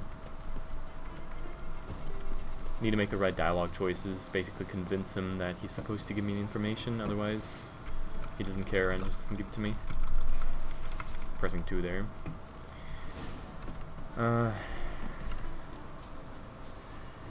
Good, we know that.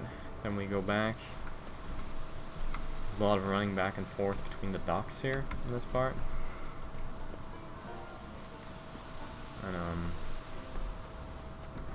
where did I just go? Wow. I missed the signpost entirely. I expected to be one hut further forward. So we go back to the harbor, we go talk to Yennefer and the others. And we have to run back to the signpost and teleport to where they want us to teleport, so this part is always repetitive. Well, that's fine, it's just a small portion. And after that, we get to my favorite part of the speedrun. I mean, it's 3 seconds long, but it's definitely my favorite part of the speedrun, because after this long, it's just, you know, it's just refreshing to do something like that. I'm not going to spoil it, of course. Today is all about not spoiling. I'd know how well that has worked. I think we spoiled a lot of it already, so... Possibly, yeah. Talked about all the endings. It's true. I mean, don't talk about the content of the endings. Just stop spoiling. I'm gonna play it later today. Alright. Yeah, when you cross the 2-hour mark, yeah, it entered spoiler territory for me. Yeah. So, but again, as I said earlier, it's about the journey, not the end. This golem loves just not getting staggered by my rends. It's very easy for him to just start attacking me and staggering me instead. Switching the positions. I want to stagger him, but he does it to me instead, and it's really difficult to get back into like a rend rhythm then if he keeps attacking you. So you really gotta try and hit him as soon as he spawns in order to just unlock him. The answer to that question is yes, I have it on both PC and PS4, but I've still never played it. Disappointed. I really don't get why people can own games and not play them. Yeah, I'm a good example of that. It's a very PC thing to do. PC as in like personal computer, not bullet. Yeah, sorry chat, I'm a console pleb. I have like 50 unplayed PS4 games also downloaded. Jesus. Not bad.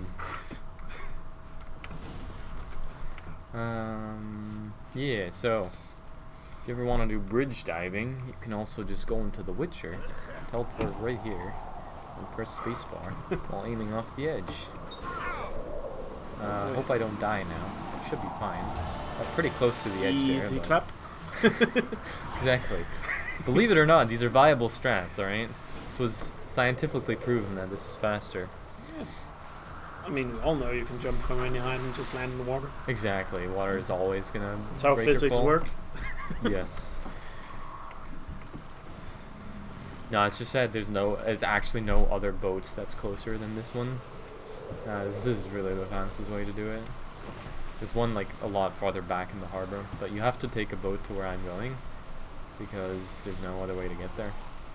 There's no like map to uncover the signpost that's there, so boat is really the only viable option.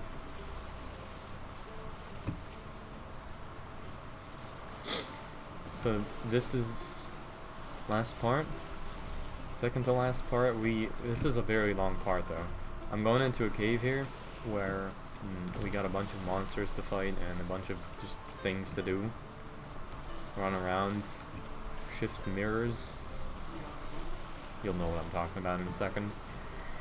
And hopefully that goes quickly. After that I still have to like sneak onto a ship, but that's pretty short in comparison. And then we got the finale. That's like the final boss fight.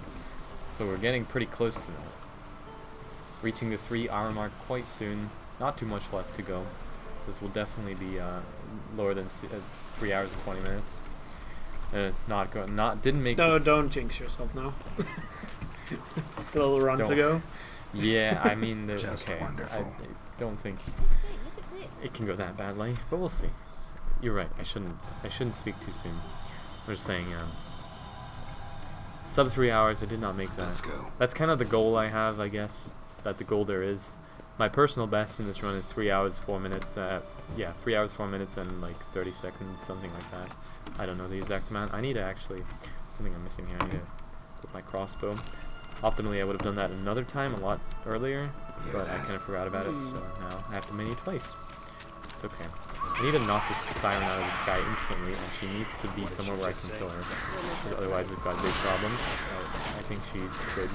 Just don't care about the drowners at all until the siren's dead, because the siren, if she's alive, drowners will keep spawning. This part is actually terrible. Sometimes the siren like falls when you shoot her out of the sky. Sometimes she falls onto the rocks and is untargetable, and so you're just kind of stuck there fighting more and more drowners until she decides to fly up again and you can finally hit her, and then maybe your crossbow decides to aim at something else than her. Let's go. So it's just overall not very good if you can't kill her instantly. That's why I completely ignore those drowners and just went for... That's the sword I pick up. The last weapon change. From now on, this will be my loadout for the rest of the game. Having trouble seeing, but I mean, it's a pretty straightforward route here. I hope this next chamber is a bit more in the light. It should be. Yeah, okay, good. Otherwise, we would have had some fumbling in the dark action. Get it? That's a bad reference. It's a bad level. Context, please. Yeah. But out of context is the best. What are you talking about? Oh, should we explain it? So, if you watched the stream on Monday, Trigger ran Crash 1 remaster and Insane Trilogy, Crash Bandicoot, and there's a level there called Fumbling in the Darkness. It's a horrible level. So terrible level. That's what the reference was to. Yeah. But we get some light here from all the mirrors and stuff. There's some ghosts here that want to attack me, but I just ignore them. And I have to adjust all of the mirrors once. There's 3 in total. And then they shine onto this stone right here. And so I go and collect that. And that's it. Now the thing is, it gets interesting here. Not really. It's just the way the game works now is interesting. It expects you to use the back exit to get out of here. The problem, even though it's probably shorter than running all the way back where I came from, the problem is that there's a lot of enemies there, so I'd have to like kill all of them. And secondly, once I exit out of there, there's nothing like at all close to it. Once I come out of here, there's a signpost, so I can use that.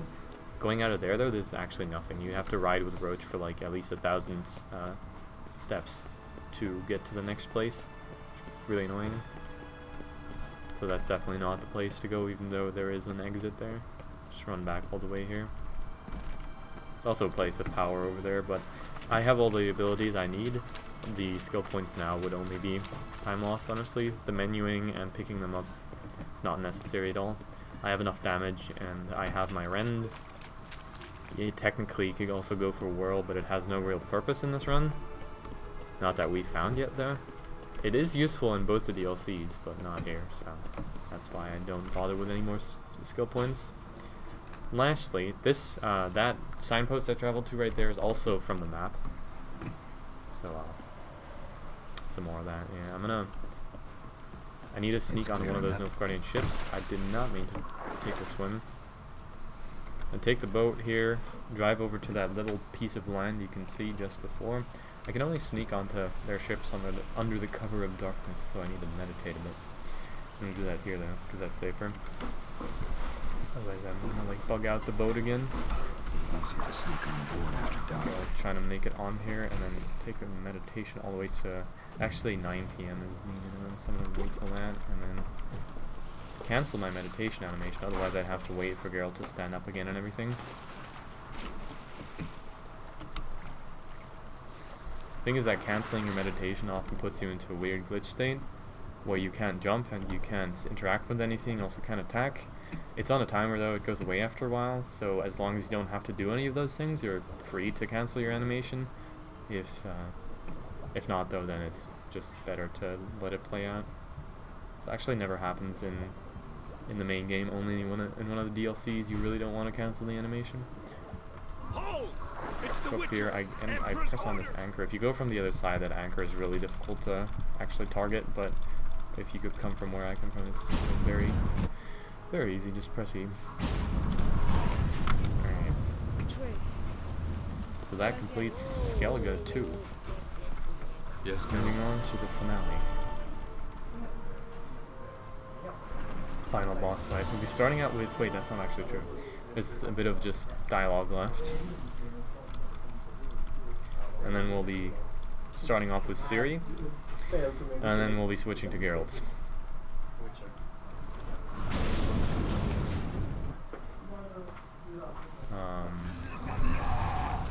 All these enemies are not... it's not required to kill them.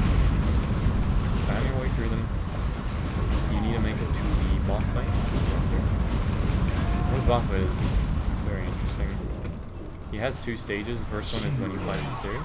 See if we can get him instantly. We can, and I think I just might have bugged him out. Let's see. I did not. No, he is in his normal state.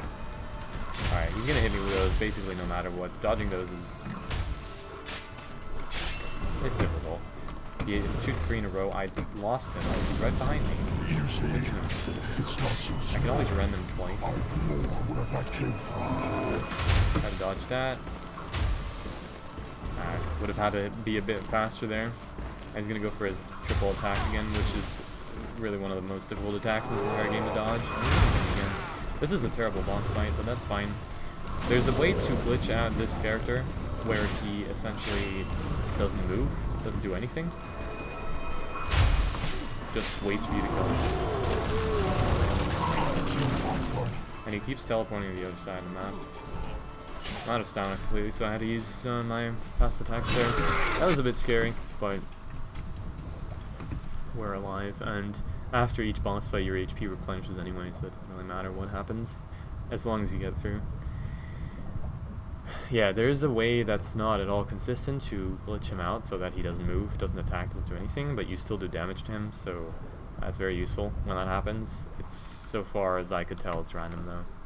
And there's also a way to make him think that as Geralt you're still fighting him as Ciri, and so he's in the first part of his attack cycle while you're actually fighting him with Geralt. But that's a bad thing because it's way more difficult to kill him like that with Geralt than the way that you are supposed to attack him with Geralt. So this was like the normal way that that fight played out, but I just kind of messed up on everything. I lost track of him. And then he did much damage to me. I let him hit me with many of his orbs. You basically need to always keep track of where he's jumping to, and then hit him before he can perform any animations.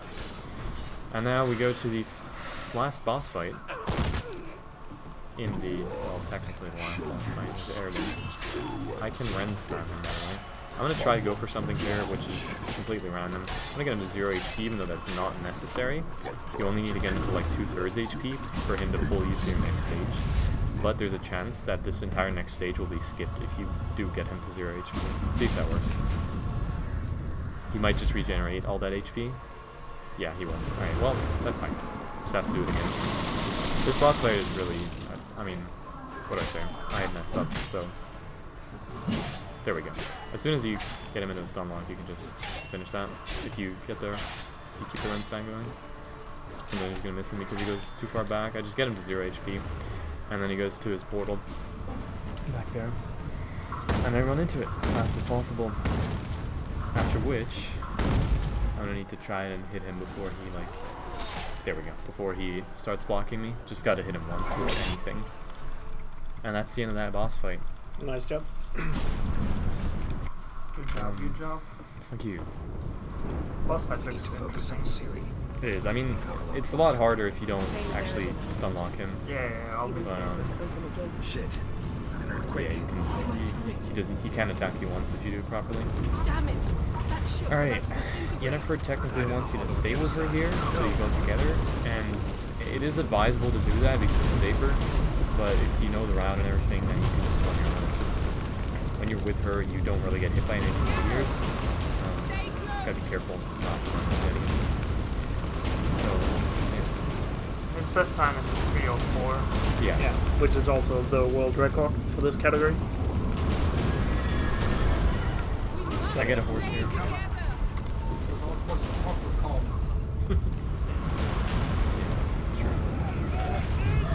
I got this horse, I take it all the way to where I need to go. Again, you don't get a quest marker here to guide your way, so you just move around. Also, the stamina runs out. I'll try to not use the path as much. But right here, I should be able to, yeah, I need to run from here. I'm going to try something that I didn't used to do. I did it once so far, so that's definitely sure it's going to work. But for some reason, this sequence... I'm sorry, a little bit louder. Talk louder? A little bit louder. Yeah, I'll try. The gameplay is really loud for chat. Okay, yeah, that makes sense. This part is really loud. So if I just enter and exit the meditation menu, it's going to replenish me to full HP instantly. For some reason. And I'm not sure how consistent that is, but it allows me to go through here without like ever worrying about taking damage from the storm. So I basically, the way this usually works is that you follow Yennefer and she has like a protective shield, so you don't get hit by the storm. But if you just find a way to regenerate your HP through that, then you're able to completely skip going with her, and you can still trigger this part. And I got through that rather well. The way that we used to do it is to use the Undying skill, and I thought I'd do that, but I remembered actually that this is kind of a new thing that was found, that you can keep meditating without actually doing the animation. It only works in some parts of the run, but right there it works, and it's actually pretty useful. Okay, we got like a 30-second loading screen here where we teleport to the ending, like the epilogue. And we got a boss fight coming up, the last one. This doesn't happen in every ending, so that's why I didn't technically call it the last boss fight.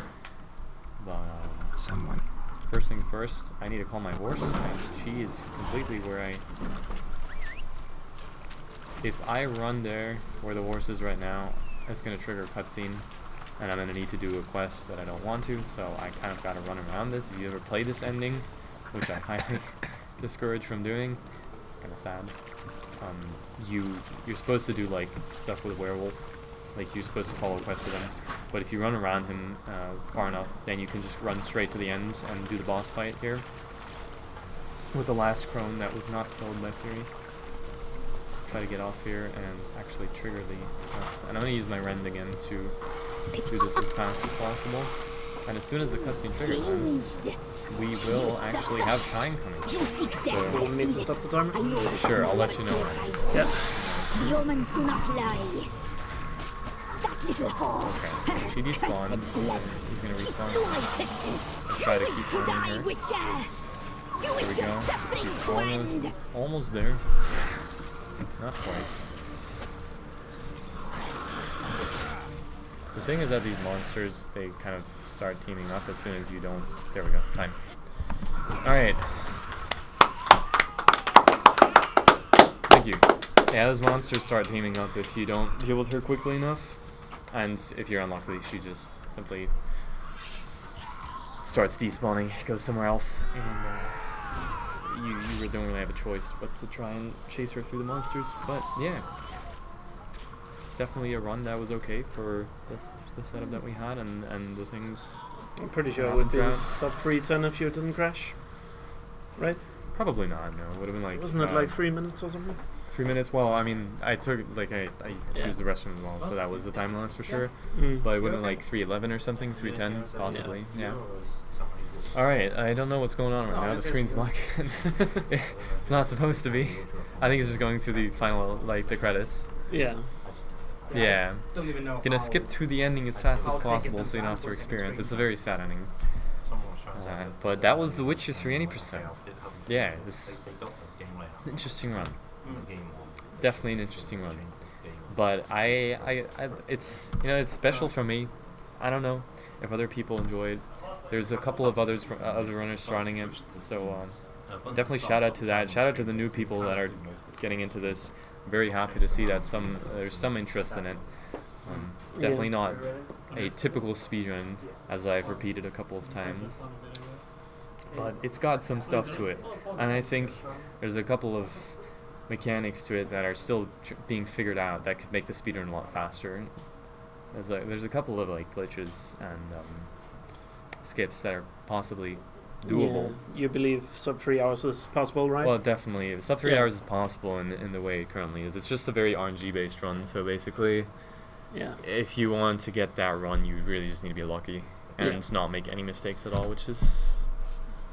I guess if anybody is interested in joining the Witcher community, you have a Discord, right? For sure, yeah, we have a Discord. Which you can find on speedrun.com. Yeah. Just to say hi or see if you're at all interested in what you're doing. Yeah, as we said at the start of the run, there are shorter runs. If you can't do a 3 hour run, the DLCs are both under an hour, so that's a good way to start. Yeah, that's true. That's a good way to learn it. Alright, yeah, I want to thank again ESA for having me here. That was really nice experience to be able to show off my run. And we're just gonna go into the transition and leave it up for the next runner. Thank you guys for watching. You'll have a great rest of the ESA marathon. Yes, let's mute the mic.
Complications admitted or worse.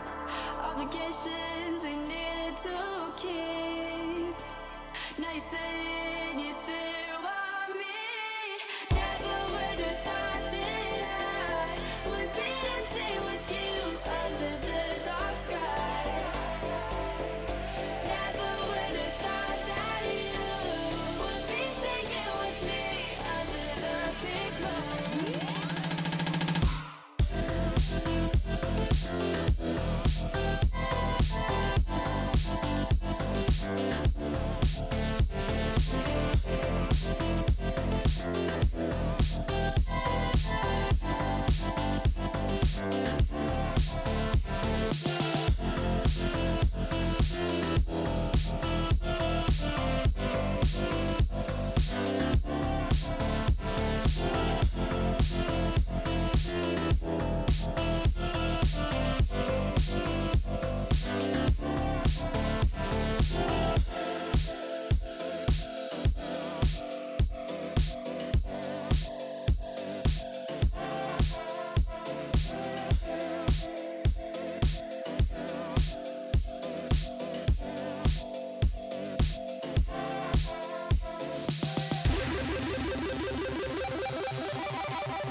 Situations that always occurred.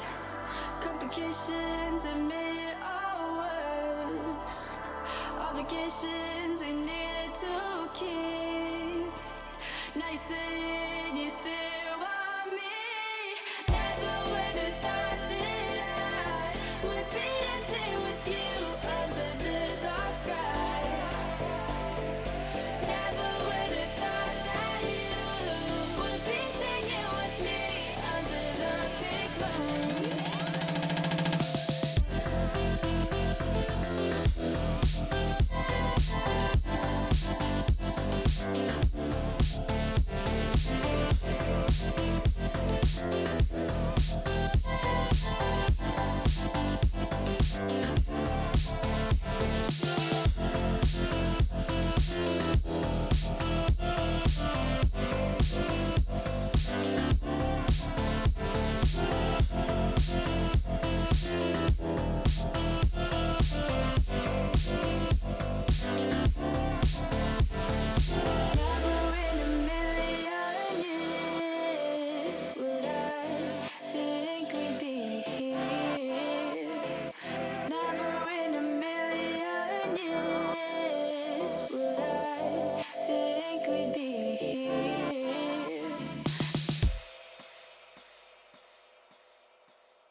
Yo, what's up, guys?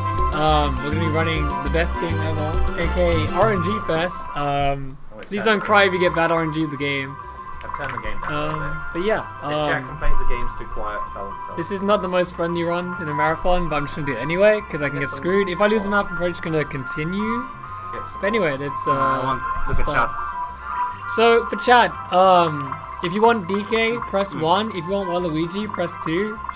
And if you want Luigi, I guess press 3. I think that's fair.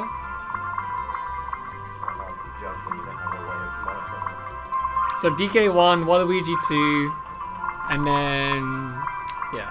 The problem is with like a. I think we should go DK1 Luigi. I think it's better. Where's DK? Oh, there's no DK. No.